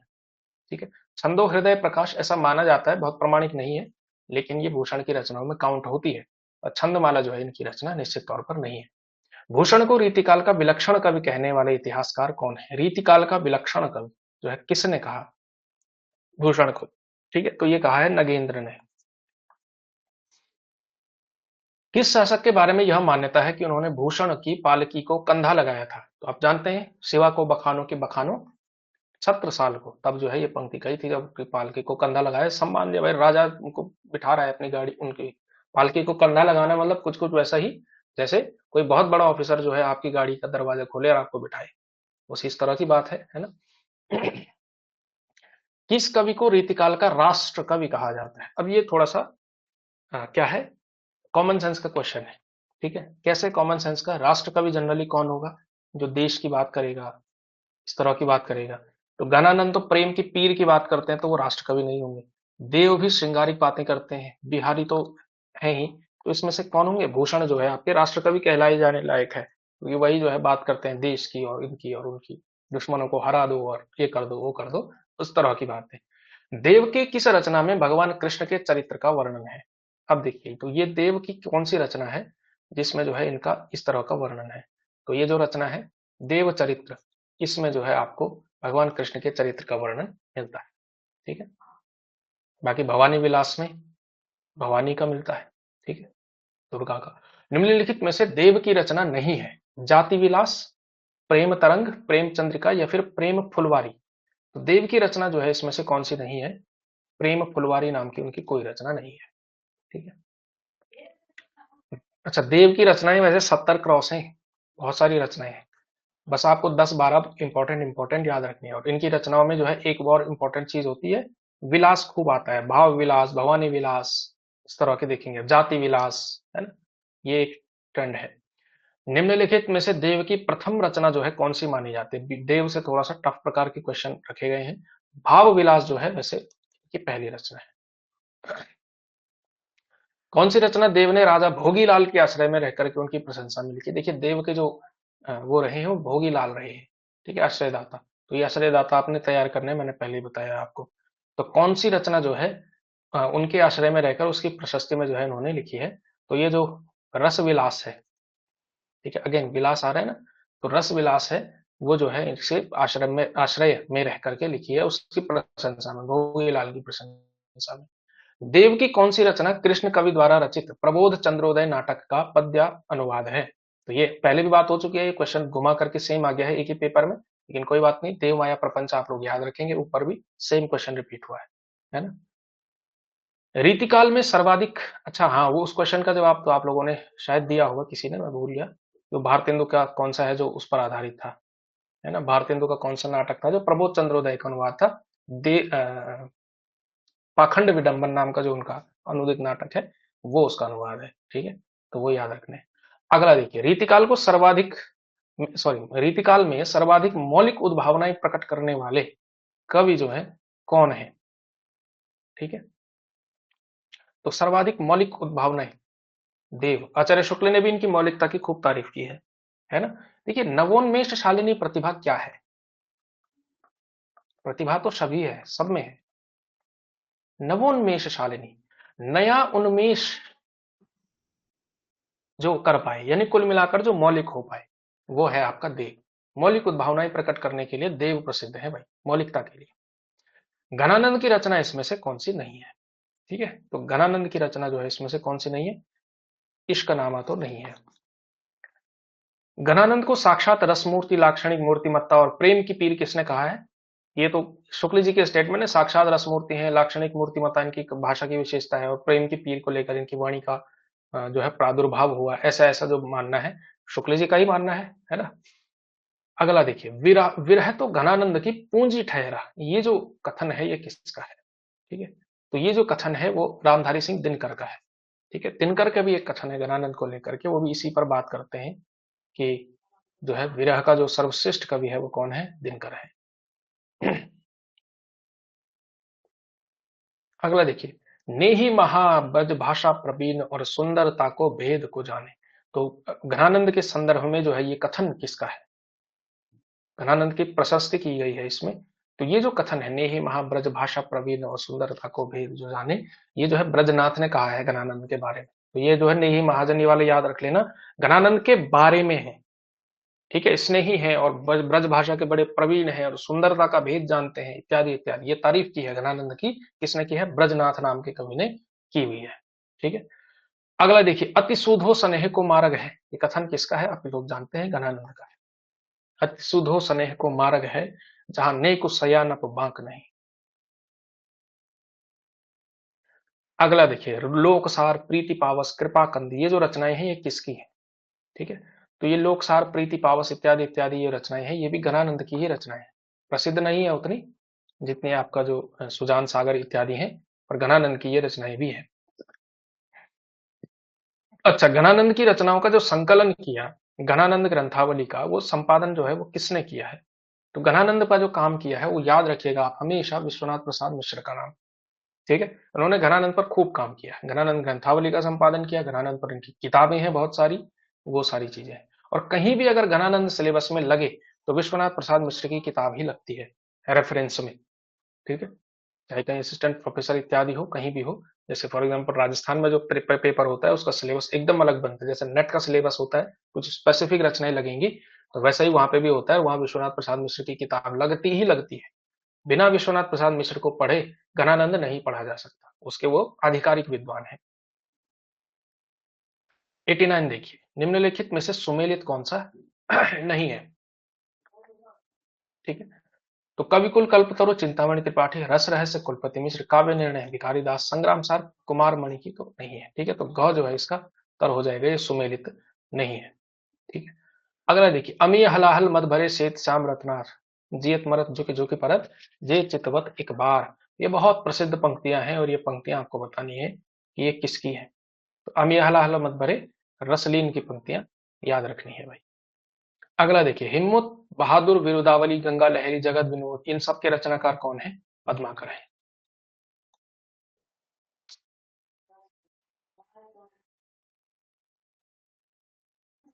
पद्माकर है। इसमें से सुमेलित कौन सा नहीं है? ठीक है, तो सुमेलित बताना है आप लोगों ने। वृत्त विचार दशरथ कवि, कवित रत्नाकर, सेनापति, रतन हजारा, रसनिधि। तो ये दो तो आपको याद होंगे ही होंगे, कंफ्यूजन होगा वृत्त विचार में और यमक सत्सई में। तो कालिदास त्रिवेदी, जिन्होंने कालिदास हजारा नाम का ग्रंथ लिखा है, उनका यमक सत्सई नाम का कोई ग्रंथ जो है नहीं मिलता है। तो ग इसका सही उत्तर होगा। ठीक है, निम्नलिखित में से सुमेलित नहीं है, अगेन जो है सुमेलित है, रचना रचनाकार का सुमेलित आपको करना है, तो कौन सा है? तो कविकुल कंठाभरण दूल्हा कवि की रचना है। भाषा भूषण जसवंत सिंह की रचना है, भाषा भूषण बहुत इंपॉर्टेंट है भाई, जसवंत सिंह का याद रख लेना। रतन हजारा रसनिधि की रचना है। रस भूषण जो है चंद्रशेखर वाजपेयी, इसकी जो है रचना ये नहीं है। ठीक है, रस भूषण नाम की कोई रचना किसी कवि की उस तरह से मिलती नहीं है, वो ऐसी बनाया गया है, तो वो आपको तैयार रखना है बस। अगला देखिए, अलंकार माला, रस रत्नमाला, रस रत्नाकर, श्रृंगार सागर, ये सारी रचनाएं जो है किसकी हैं? ठीक है, तो रस रत्नाकर हो गई, रस रत्नमाला, अलंकार माला, श्रृंगार सागर, ये सब जो है आपकी किसकी हैं? तो ये है आपकी सूरती मिश्र की रचनाएं हैं। ठीक है, अगला देखिए, काव्य सरोज के रचनाकार कौन है? काव्य सरोज जो है ये रचना है, ये किसकी है? तो काव्य सरोज जो है श्रीपति की रचना है, इसमें कहने की बात ही नहीं है। ठीक है, विरह बारिश और इश्कनामा किसकी रचनाएं हैं? ये भी आप लोग जानते हैं, ये आसान क्वेश्चन होगा आप लोग के लिए निश्चित तौर पर, बोधा की रचनाएं हैं। ठीक है, श्रृंगार बत्तीसी, श्रृंगार चालीसा, श्रृंगार लतिका, सौरभ, ये सारी रचनाएं किस किस की हैं? श्रृंगार, लतिका, सौरभ, ये सारी रचनाएं किस किस की हैं? मतलब किसकी हैं? ये सारी रचनाएं द्विजदेव की हैं भाई, ठीक है। श्रृंगार 32, श्रृंगार 40, श्रृंगार, लतिका, सौरभ, ये रचनाएं किसकी हैं? द्विजदेव की हैं। अगला देखिए, रसराज, साहित्यसार, फूल मंजरी, ये सारी रचनाएं किसकी हैं? मतीराम की हैं। अगला देखिए, जय सिंह प्रकाश, श्रृंगार मंजरी, व्यंग्यार्थ कौमुदी, ये रचनाएं जो है किसकी हैं? तो व्यंग्यार्थ कौमुदी निश्चित तौर पर आपको याद रहेगा प्रताप शाही की रचना। जय सिंह प्रकाश, श्रृंगार मंजरी और व्यंग्यार्थ कौमुदी प्रताप शाही की रचनाएं हैं, ठीक है। रीतिबद्ध कवि प्रसिद्ध हुए हैं, आचार्यत्व के लिए खूब जाने जाते हैं। किसने केशवदास की रामचंद्रिका को फुटकल कविताओं का संग्रह कहा है? ऊपर मैंने बता दिया था, पीताम्बर दत्त बड़थुआल ने कहा है। केशवदास को कोर्ट का कवि, अच्छा कोर्ट मतलब दरबार, ठीक है, तो कोर्ट का कवि जो है किसने कहा है? एक बड़े आधुनिक समकालीन समीक्षक है विजयपाल सिंह, उन्होंने जो है कोर्ट का कवि कहा है, ठीक है। ये भी थोड़ा सा याद रखने लायक बात है। बच्चन सिंह आप लोग जानते हैं क्या कहा है और वो सब। तो जी, केशव को कवि हृदय नहीं मिला था, उनमें वो सहृदयता और भावुकता नहीं थी जो एक कवि में होनी चाहिए। ये कथन किस आलोचक का है? शुक्ल जी का है। केशव को कवि हृदय नहीं मिला था, ठीक है। आगे के सुकवि रीजी हैं तो कविताई न तो राधिका कन्हई सुमिरन को बहानो है, ये जो कथन है ये किसका है?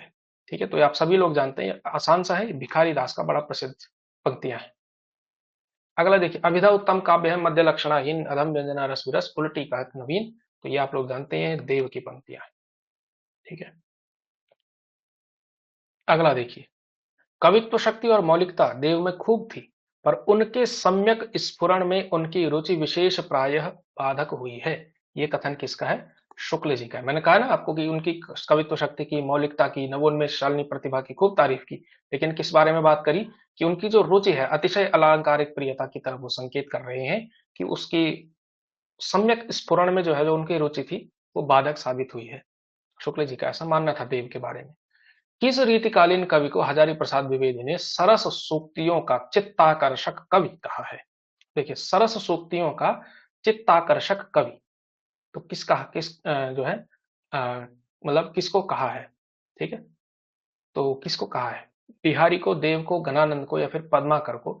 तो देखिए, सरस सूक्तियों का, सरस सूक्तियां किसी ने दी हो उस तरह की, तो इसका जो उत्तर होगा मेरे विचार से सरस सूक्तियां तो पद्माकर होना चाहिए, ठीक है, पद्माकर। इस क्वेश्चन पर मुझे थोड़ा डाउट है, मैं थोड़ा भूल रहा हूँ कि ये किसका है, बट जहां तक मुझे लगता है पद्माकर। कोई श्योर है तो 106 नंबर का बता सकता है कि क्या है?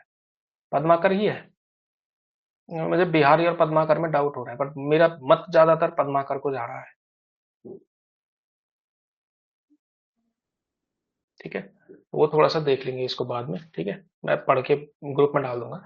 बिहारी के समान इन्होंने भी कहीं कहीं ऊहात्मक उक्तियां की हैं। शुक्ल जी ने ये कथन जो है रीतिकाल के किसके बारे में कहा? देखिए, मैंने थोड़ा सा रिवर्स भी किया, आप लोग ये तो कोई भी गेस कर लेगा, तो का ही मार लेगा, चलो कि भाई जो है ये कर लेगा कोई भी कि भाई कथन किसका है, तो शुक्ल जी का तो लगा लेंगे लोग, लेकिन किसके बारे में क्या कहा है ये भी थोड़ा सा ध्यान रखने लायक चीज है। तो ये जो है तोष निधि के बारे में ऐसा इन्होंने कहा कि बिहारी के जैसे इन्होंने ऊहात्मक उक्तियों की कोशिश की है, ठीक है। लोग हैं लागी कवित बनावत मोहित मोरे कवित बनाने, पंक्तियां किसकी हैं? घनानंद की हैं, आप सभी लोग जानते हैं। किस रीतिकालीन कवि की हत्या नादिर शाह के सैनिकों द्वारा की गई थी? ठीक है, तो किसकी हत्या की गई थी? घनानंद को की जो है हत्या नादिर शाह के सैनिकों ने कर दी थी। किसने घनानंद को ब्रज भाषा का मर्मज्ञ कवि कहा? तो ब्रज भाषा का मर्मज्ञ कवि किसने कहा है? शुक्ल जी ने कहा है। अगला देखिए, ब्रजभाषा के श्रृंगारी कवियों की परंपरा में इन्हें अंतिम प्रसिद्ध कवि समझना चाहिए। शुक्ल जी ने यह कथन जो है रीतिकाल के किस कवि के लिए कहा कि अंतिम प्रसिद्ध कवि जो है इनको हमें कहना चाहिए? ये जनरली द्विजदेव के बारे में कहा कि अंतिम प्रसिद्ध कवियों में से एक समझना चाहिए, अंतिम प्रसिद्ध कवि द्विजदेव के बारे में ऐसा उनका मानना था, ठीक है। किसने बिहारी के दोहों का रोला छंद में भाव विस्तार कर बिहारी विहार की रचना की? अब देखिए, ये काम जो है किसने किया है? तो ये किया है आपका अंबिका दत्त व्यास ने, ठीक है। रोला छंद, दोहों को, दोहा लिखा हुआ था उसको जो है रोला में बदला और फिर भाव विस्तार करके बिहारी बिहार नाम की एक रचना इन्होंने की है, ठीक है। तो ये भारतेंदु युग से भी संबंधित हो सकता है ये क्वेश्चन, और यहां से तो है ही। निम्नलिखित में से भिखारी दास की रचना इसमें से कौन सी नहीं है? ठीक है, तो भिखारी दास बहुत इंपॉर्टेंट कवि हैं आपके, ये जो है आपको तैयार करने हैं। तो काव्य निर्णय है, रस सारांश भी है, श्रृंगार निर्णय भी है, छंद सार संग्रह जो है नहीं। अच्छा, इसमें श्रृंगार जो है हर बार जो है गलत हो रखा है। इसका कारण ये है कि मुझे काफी समय तक तो वो मिला ही नहीं, श्री ऐसा वाला सिंबल मुझे मिला नहीं कीबोर्ड के अंदर, तो ऐसे ही काम चलाना पड़ रहा था। चलो कोई नहीं, अब मिल गया है तो अब वो गलती नहीं होगी। निम्नलिखित में से सुमेलित नहीं है, सुमेलित कौन सा वाला इसमें से नहीं है, ठीक है। छंद विचार पिंगल चिंतामणि की रचना है, जाति विलास देव की है, छंद वर्णव पिंगल भी है। रस रहस्य ये मतीराम की रचना नहीं है। रस रहस्य किसकी है? कुलपति मिश्र की है।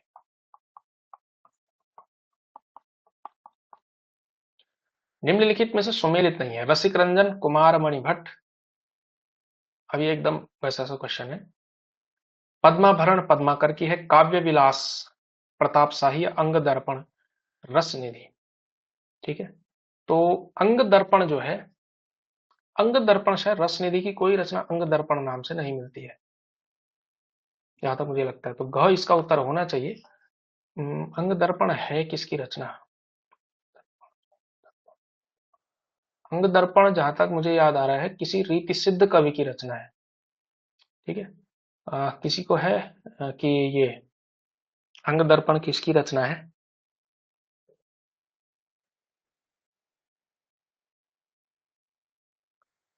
हाँ, रसलीन, रसलीन लग रहा है, रसलीन की रचना है अंग दर्पण, ठीक है। तो ये थोड़ा सा आप लोग याद कर लेना भाई, ठीक है। तो वो चीज है।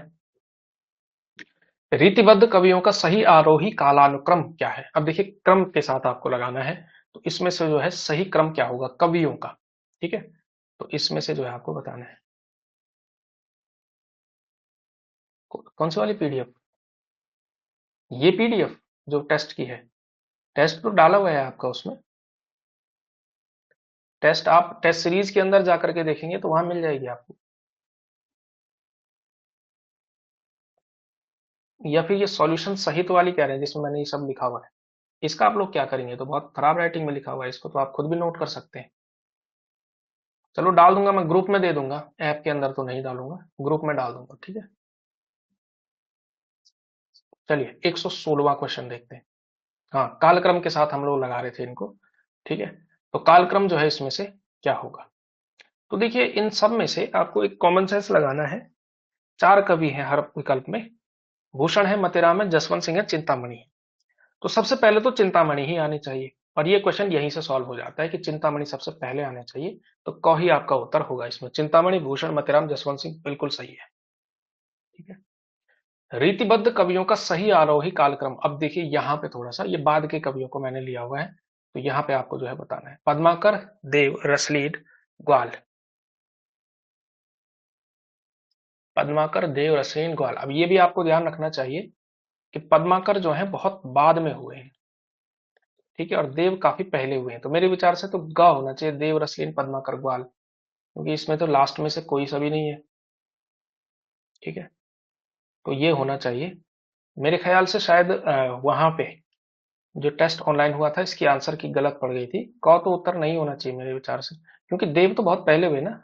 आरोही क्रम बताना है, अवरोही भी नहीं बताना है, तो वो होना चाहिए। सी जो है इसका उत्तर होगा मेरे विचार से, ठीक है, सी होगा, ठीक है। अगर उस उत्तर की में गलत है तो वो आंसर गलत हो गया होगा, ठीक है। ग, रीतिबद्ध कवियों का सही कालानुक्रम क्या है? ठीक है, फिर से रीतिबद्ध कवि है, इसमें से सही क्रम आपको बताना है। मैंने आपको अगेन बताया पद्माकर लास्ट में आएंगे, तो घ इसका उत्तर हो जाएगा। ग्वाल, रसिक, गोविंद नहीं यार, ये भी नहीं, नहीं, नहीं, नहीं, सॉरी सॉरी, भूषण तो बहुत पहले आएंगे इसमें, है ना। तो कोई ऐसा विकल्प जिसमें जो है पद्माकर थोड़ा लेट लेट में जाए और भूषण पहले पहले आए, ठीक है। 118 का क्या होना चाहिए मेरे विचार से? तो 118 का होना चाहिए अम,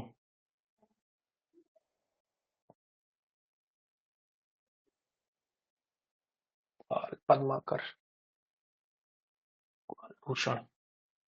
देखिए ए या इसी में से है, क ख में से ही कुछ होगा। ग्वाल, पद्माकर, ये शायद ख हो सकता है इसका उत्तर, जहां तक मुझे लग रहा है 118 का। अभी थोड़ा सा देखना पड़ेगा इसमें। बी ही होगा मेरे विचार से इसका उत्तर, क्योंकि भूषण, ग्वाल, पद्माकर, रसिक, गोविंद हो सकता है पद्माकर के बाद में निश्चित तौर पर, ठीक है। तो ये है। रीतिकाल के किस कवि ने अपनी कविताओं में ऋतुओं और त्योहारों के साथ जीवन को खूबसूरती के साथ मिलाया है? तो देखिए ये क्वेश्चन आ गया ना आपके यहाँ पे कि ऋतु वर्णन के लिए जो है कौन, या मतलब त्योहारों के लिए कौन विशेष तौर पर प्रसिद्ध है? तो पद्माकर प्रसिद्ध है, मैंने आपको बताया। खास तौर पर होली जो है खूब आता है इनके यहाँ पे। भूषण का वास्तविक नाम क्या था? भूषण का नाम जो है वास्तविक नाम क्या था? तो भूषण का वास्तविक नाम था वैसे घनश्याम, घनश्याम त्रिपाठी। अगला देखिए, भाषा बोल न जानही जिनके कुल के दास। ठीक है, भाषा का विभो बंधमति ते कुल केशव दास। ठीक है, तो ये है। रीतिकाल का वह कौन सा कवि है जो अपनी मात्र एक कृति से हिंदी साहित्य में अमर हुआ? तो एक ही कृति लिखी बिहारी सतसई नाम से, उसी से वो फेमस हो गई। रीतिमुक्त कविता की प्रमुख प्रवृत्ति कौन सी है? प्रमुख प्रवृत्ति पूछ रहे हैं, स्वानुभूति और स्वच्छंदता नहीं है। रीति ग्रंथों का पालन तो करते हैं। विरोध वैचित्र्य तो नहीं है।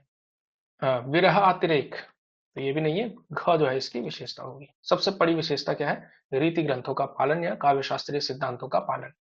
अगला क्वेश्चन, जिन दिन देखे वे कुसुम गई सो बीती बहार, अब अली रही गुलाब में अपत कंटीली डार। यह जो दोहा है, ये दोहा जो है किसका है? ठीक है, तो ये दोहा है आपका बिहारी का। ठीक है, जब कुछ ना सूझे और दोहा दिखे और मन कर ही जाए कि करना है अटेम्प्ट, तो दोहा दिखे तो बिहारी का। और एक कम से कम आपको ये, जैसे फॉर एग्जांपल उसको थोड़ा छंदों का आपको आइडिया उस समय पे होना चाहिए। फॉर एग्जांपल एक सवैया पूछा गया है, सवैया की किसकी पंक्ति है? इसमें ऑप्शन बिहारी है। आपको ये पता है कि बिहारी ने दोहे के अलावा कुछ लिखा ही नहीं जीवन में, तो वो कट हो गया, एक ऑप्शन तो आपका एलिमिनेट हो गया। तो उस हिसाब से आप कर सकते हैं, थोड़ा सा ऑब्जर्व करते करते। अगला देखिए, है रथ पालकी गयन गृह ग्राम चारु आखर लगाए लेत लाखन के सामा हो। ये जो पंक्ति है ये किसकी है? ठीक है, तो ये जो है, है रथ पालकी गयन गृह ग्राम चारु आखर लगाए लेख लाखन के सामा हो, ये जो है पद्माकर का जो है ये वर्णन है, पद्माकर।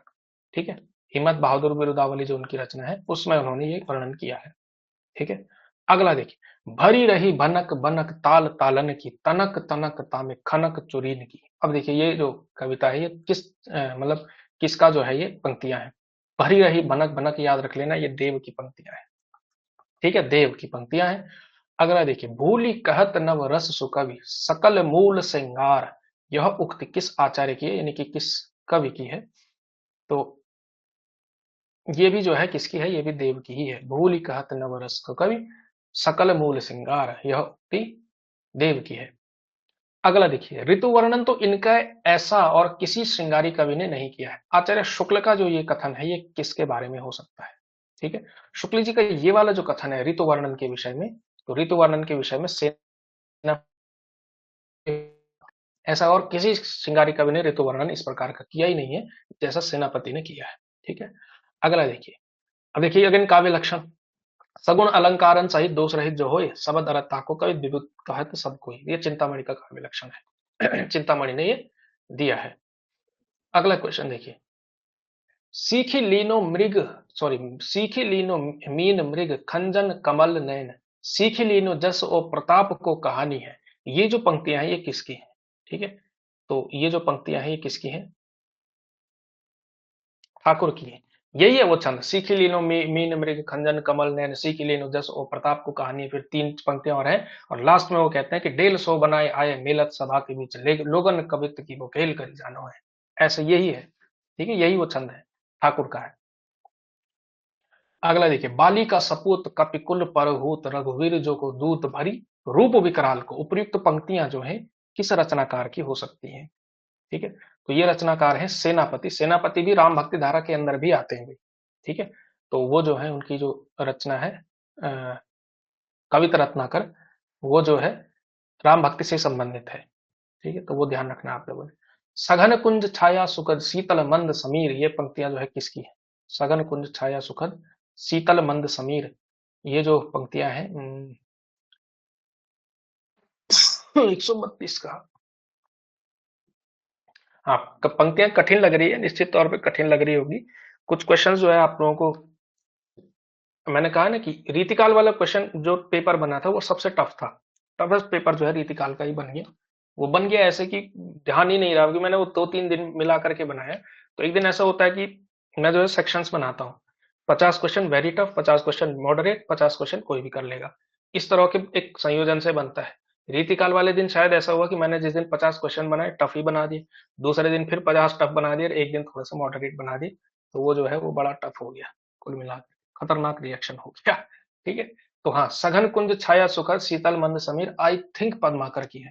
ठीक है, सघन कुंज छाया सुखद शीतल मंद समीर, पूरा दोहा याद तो नहीं आ रहा, पद्माकर जहां तक मुझे लगता है कि इसका उत्तर होना चाहिए। अगला देखिए, नैन नचाए कहाए कही मुस्काए लला फिर आई यो खेलन होरी, ये जो पंक्तियां हैं ये किसकी हैं? ये तो निश्चित तौर पर पद्माकर की है। ठीक है, लला फिर आई यो खेलन होरी, होली का वर्णन तो पद्माकर। ठीक है, ऐसा होली पे किसी ने नहीं लिखा जैसे पद्माकर ने लिखा है। इंद्र जिमि जम पर बाड़व सुअम पर रावण सदम पर रघुकुल राज है, त्यों मलेच्छ वंश पर शेर शिवराज है, आखिरी पंक्ति है भूषण की है। अगला देखिए, नहीं पराग नहीं मधुर मधु, बहुत प्रसिद्ध पंक्तियां हैं, किस भाषा में लिखी गई है ना? नहीं विकास यही काल और अली कली हिस्सों बंध्यो, आगे कौन हवाल। आप लोग जानते हैं पूरा का पूरा रीतिकाल जो है ब्रज भाषा में लिखा गया था, कोई कंफ्यूजन करने की जरूरत आपको नहीं है। ठीक है, इनमें से महाकवि बिहारी और उनकी सतसई से संबंधित कौन सा कथन सही नहीं है? ठीक है, सतसई से संबंधित कथन कौन सा सही नहीं है? देखिए, प्रकृति का आलम्बन रूप में चित्रण उनकी बहुत बड़ी विशेषता है, एक। दूसरा, लोक ज्ञान, काव्य ज्ञान और शास्त्र ज्ञान तीनों का सुंदर समन्वय सतसई में देखने को मिलता है। अनुभवों के चित्रण में बिहारी सिद्धहस्त थे और सतसई में साहित्यिक ब्रजभाषा का प्रयोग किया गया। तो ये तो आप लोग जानते हैं, बिहारी अनुभव योजना के कवि थे, ये हम बता चुके हैं। जो बैच के विद्यार्थी हैं उनको तो हम डिटेल में बता चुके हैं। आप लोगों को भी बता दूं, अनुभव आप लोग जानते हैं अभिनय, और बिहारी की जो कविता है वो जनरली क्या है?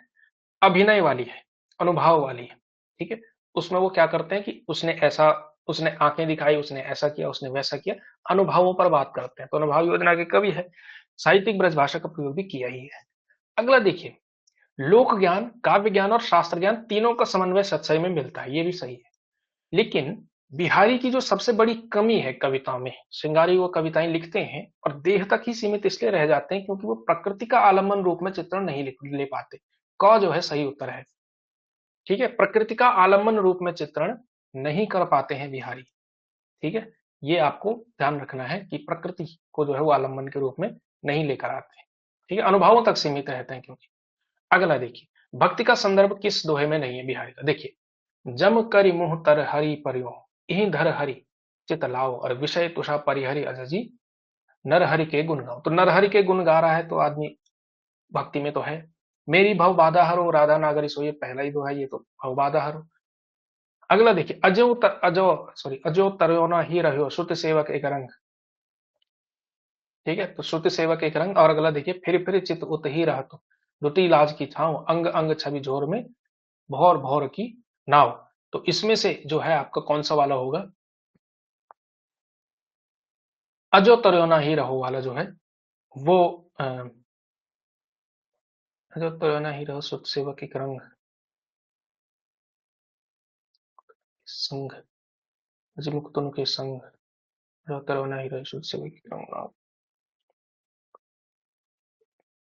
फिर चित उत ही रह, दुटी लाज की लाव, दुटी लाज की लाव, अंग अंग छवि जोर में भौ भौर। देखिए, इसमें थोड़ा थोड़ा तो श्रुति सेवक एक रंग नरक बास की बात थोड़ी सी हो रही है, तो ये तो भक्ति का संदर्भ हो सकता है। लेकिन मुझे जहां तक घ जो है ज्यादा सही लग रहा है कि फिर चित उत ही रह, तो दुटी लाज की लाव और अंग अंग छवि जोर में भौर भौर की नाव। हो सकता है कि डी मेरे विचार से इसका उत्तर होना चाहिए, और इसको थोड़ा सा कंसिडर करना पड़ेगा। लग रहा है दोनों में एक आध त्रुटियां आ गई है यहाँ पे। ठीक है, इसको थोड़ा देखेंगे 137 को। अगला देखिए, तो पर बारों उर्वशी में रत्नाकर ने उर्वशी का क्रमशः जो है क्या क्या, ये तो बहुत प्रसिद्ध है ना, ये यमक अलंकार का बड़ा क्लासिक उदाहरण है। तो पर बारों उर्वशी सुनि राधिके सुजान, तू मोहन के उर्वशी है उर्वशी समान। तो इसका क्रम के साथ जो है आपको बताना है कि कौन सा जो है सही होगा इसमें। ठीक है, तो देखिए, तो पर वारों उर्वशी सुनि राधिके सुजान, तू मोहन के उर्वशी। तो उर्वशी यानी उर में बसी, सेकंड का तो मतलब ये है उर्वशी समान। तो उर्वशी यहाँ पे जो है, ये जो है क्या होगा आपका, ये तो हो जाएगा अप्सरा। ठीक है, और तो पर वारों उर्वशी, ये जो हो जाएगा आपका, ये हो जाएंगे भूषण। तो इसका उत्तर होना चाहिए ग। नहीं यार सॉरी। तू मोहन की उर्वशी है और तो पर वारों उर्वशी मेरा आदि के सुजान। नहीं नहीं उल्टा हो गया, उल्टा हो गया सॉरी। इसका जो है क होना चाहिए मेरे हिसाब से। अप्सरा विशेष पहले तो पर वारों उर्वशी, तुर पर जो है उर्वशी वारों। तू मोहन की उर्वशी है उर्वशी के समान। ठीक है। तो जैसे जो भूषण होता है उसके अंदर जो है वो मुक्तामणि जो है शामिल होता है, उसी तरह से तू मोहन के उर में बसी हुई है। क जो है ज्यादा सही उत्तर होगा मेरे विचार से। अगला देखिए। शनि कज्जल बक झक लगन उपजो सुदन सनेह क्यों ना निरपति है भोगे लसी सुदेह सब देव। इस बिहारी ने किस ज्ञान का जो है परिचय इसमें कराया है। ठीक है। तो बिहारी का जो ज्योतिष विषय ज्ञान है वो इसमें आपको दिखाई देगा। शनि कज्जल बक झक लगन, लगन है पूर्णमासी अमावस इत्यादि इत्यादि का उन्होंने उसमें जो है संदर्भ दिया हुआ है। ठीक है। अगला देखिए। ना ही करे थोड़ी मांगे सब देन कहे, किस पंक्ति मतलब ये किस कवि की पंक्ति है। ठीक है। तो ये पंक्तियां जो है ये शायद सेनापति की है, ये सेनापति की पंक्तियां हैं। ठीक है। अगला देखिए। किस कवि की प्रशस्ति में कही गई है ये पंक्तियां, देखिए। चाह के रंग में भीज हुई हो बिछुरे मिले प्रीतम शांति न माने। तो ये जो किसकी प्रशस्ति में जो है ये पंक्तियां कही गई हैं। तो सबसे ज्यादा प्रशस्तियां जो की गई हैं वो घनानंद की ही की गई हैं। ये पंक्तियां भी किसकी है, घनानंद के बारे में ही है। हितोपदेश का भाषानुवाद जो है किसने किया है। ठीक है। अगर मैं डायरेक्ट रखता तो आप लोग कर लेते, लेकिन हितोपदेश का भाषानुवाद जो है किसने किया है, पद्माकर ने किया है। ये आपके लिए इंपॉर्टेंट जानकारी है। ठीक। अगला देखिए। घनानंद की कविता में कौन सी विशेषता नहीं पाई जाती है, भाषा की लाक्षणता, लाक्षणिकता, भाषा की व्यंजकता, उक्ति वैचित्र्य या फिर संध्या भाषा। संध्या भाषा नहीं पाई जाएगी निश्चित तौर पर, संध्या भाषा तो सिद्धों की थी आदिकाल में थी। अगला देखिए। शोभा सरसाने न बखाने जात केहू भांति आने हैं पहाड़ मानो काजर के ढोए के। ये जो है पंक्ति है ये किसकी है, पंक्तियां कठिन लग रही होंगी निश्चित तौर पर। ठीक है। तो कोई उसमें समस्या नहीं है। मैं आपको बता रहा हूं जिन रीतिकाल के जो है लगभग लगभग 12 से 15 कवि हैं जिनकी कविता की पंक्तियां, और हर कवि की कम से कम, हर कवि की चार चार पंक्तियां, ज्यादा नहीं, उतनी आपको थोड़ा थोड़ा याद करनी है, आपका काम बन जाएगा। ठीक है। तो उतना आपको तैयार करेंगे, ज्यादा से ज्यादा 35-40 पंक्तियां होंगी, वो पहचानने का लायक काम करना है आपने उसमें, उतना तैयार करेंगे तो काम हो जाएगा आपका। ठीक है। अगर आपके पास दृष्टि वाली बुक है तो दृष्टि वाली बुक में जो पीछे से है लिखी हुई रीतिकालीन कवियों की प्रमुख पंक्तियां, उतने को भी तैयार करेंगे आपका काम चल जाएगा। ठीक है। चलिए आगे चलिए। यह प्रेम को पंथ कराल महा तरवारी की धार पे धावनो है।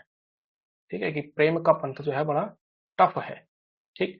तो अति सूधो स्नेह को मार्ग वाला जो व्यक्ति है वो ऐसा नहीं कहेगा, ये कहा है बोधा ने। ठीक है। घनानंद तो सरल मानते हैं प्रेम के रास्ते को, बोधा ने कहा कि ये तलवार की धार पे चलने जैसा है प्रेम का पंथ। अगला देखिए। भाषा भूषण के रचनाकार कौन है। ठीक है। भाषा भूषण की रचना बहुत प्रसिद्ध ग्रंथ है भाषा भूषण जसवंत सिंह का। ठीक है। याद रखना किसी भी कीमत पर। भाषा भूषण के बारे में हजारी प्रसाद द्विवेदी का भी कथन है कि ये जो है अलंकार की शिक्षा लेने वाले विद्यार्थियों के लिए बहुत प्रसिद्ध और बहुत महत्वपूर्ण ग्रंथ हुआ करता था। ठीक है।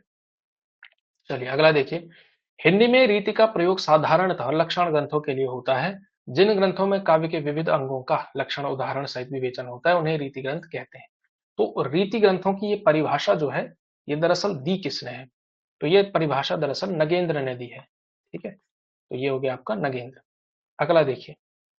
रीतिकालीन कवि भूषण की कविता का मुख्य संवेदनात्मक स्वर क्या है। ठीक है। तो भूषण की जो कविता है उसमें मुख्य क्या है, प्रशस्ति है। ठीक है। वैसे अगर वीरता होता तो वीरता भी हम कर सकते थे, पर दिए गए विकल्पों में से तो प्रशस्ति परक ही है। श्रृंगार नहीं लिखते, व्यंग्य नहीं लिखते, करुणा नहीं लिखते, प्रशस्तियां खूब लिखते हैं, शिवाजी की हो, छत्रसाल की हो, इत्यादि इत्यादि की। निम्नलिखित में से कौन सा ग्रंथ केशव दास द्वारा रचित है, कौन सा है, विज्ञान गीता। सभी लोग जानते हैं विज्ञान गीता है। ठीक। और अगला देखिए। तुलसी गंग दुओ भय सुकविन के सरदार, और इनके कवितन में मिली भाषा विविध प्रकार, ये जो है पूरा का पूरा उसमें दोहा है। तो ये जो है किसका है, तुलसी गंग दुओ भय सुकविन के सरदार। तुलसी गंग दुओ भय, तुलसी सुकविन से सरदार। तो इसके भी विकल्प जो है गलत हो गए हैं मेरे विचार से। भिखारी दास की रचना है। तुलसी और गंग को सुकवियों का सरदार मानते हैं। ठीक है। भिखारी दास जो है उसका सही उत्तर होता है। ठीक है। तो ये जो है आपके भाई सॉल्यूशन है भाई इसका। ठीक है। चलिए, तो अगर आप चाहते हैं कि मैं इसको इस पीडीएफ को उसमें डाल दूं, तो निश्चित तौर पे मैं इसको इसमें भी डाल दूंगा, ग्रुप के अंदर डालूंगा, ठीक है, ऐप के अंदर नहीं। जो ग्रुप के अंदर ज्वाइन नहीं है वो मुझे जो है मैसेज करेगा भाई, ठीक है, मुझे मैसेज कर दे कि क्या स्थिति है।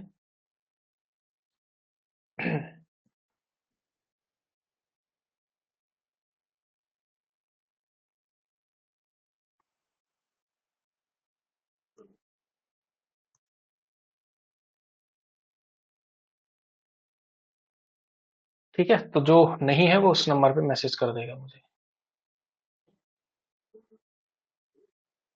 इस नंबर पे।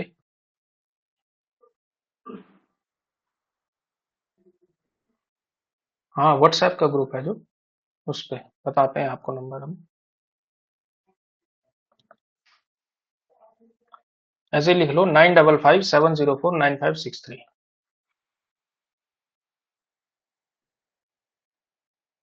ये नंबर लिखा हुआ था यहाँ पे, ये वाला। इस पे मुझे मैसेज करे व्हाट्सएप पर, उसको ग्रुप में फिर डाल दिया जाएगा, ठीक है। और ये भी बताए कि वो किस बैच का है, ठीक है, मतलब प्रॉपर बैच का है, बैच 1 का, बैच 2 का, या टेस्ट सीरीज का। तो 3 ग्रुप है ना मेरे पास बने हुए, तो उसमें आपको डाल दिया जाएगा जो भी आपका ग्रुप होगा, ठीक है, बैच होगा। ठीक है, चलिए, धन्यवाद। बाकी जो आपने काव्य शास्त्र कैसे तैयार करें, ये सब इसको लेकर के हम चर्चा करेंगे, ठीक है, जब काव्य शास्त्र का टेस्ट हम शुरू करेंगे तो उसमें निश्चित तौर पर इस पर बात होगी, ठीक है। उसके अलावा हम जो है आपका जो मई का महीना है, उसमें तीनों बैचेस का, टेस्ट सीरीज वालों का भी और दोनों बैच वालों का रिवीजन कराएंगे उसमें प्रॉपर, ठीक है। हाँ, सारे सॉल्यूशन मैं करा दूंगा, और जो जो जो फुल सिलेबस टेस्ट होंगे उनका सॉल्यूशन हम मई में जो है आराम से कर देंगे, ठीक है। तो उसमें रिवीजन भी होगा, साथ ही साथ केवल ऐसा नहीं कि टेस्ट सॉल्व कराया उसके आंसर बताया और काम चला दिए। जो रिवीजन होगा वो प्रॉपर अन्य चीजों को कवर करता हुआ होगा, तो वो आपको जो है एक पूरी होलसम क्लास आपको उसमें दिखेगी, उस तरह का जो है वो रिवीजन होने वाला है आपका, ठीक है। चलिए, नेक्स्ट क्लास, अच्छा, नेक्स्ट क्लास मैं कोशिश करूंगा कि कल हो जाएगी क्लास आपकी, ठीक है। वो क्लास इसलिए हो पाएगी, मुझे लगता है कि अब हमें सुबह के समय पर भी रखना पड़ेगा, क्योंकि शाम को 2 क्लासेस होती हैं, उसके बाद रात में तो पॉसिबल नहीं है। तो हमें ये करना पड़ेगा कि सुबह जो है कभी कभी क्लास हो सकती है। ऐसे कर सकते हैं कि आधा आधा टेस्ट हम कर लें, 80 क्वेश्चन एक दिन कर लेंगे, 70 एक दिन कर लेंगे, या 75 75 करके डिवाइड करके कुछ ना कुछ रास्ता उसमें निकालेंगे। अब कंसिस्टेंसी के साथ जो है आपकी क्लासेस होंगी, ठीक है।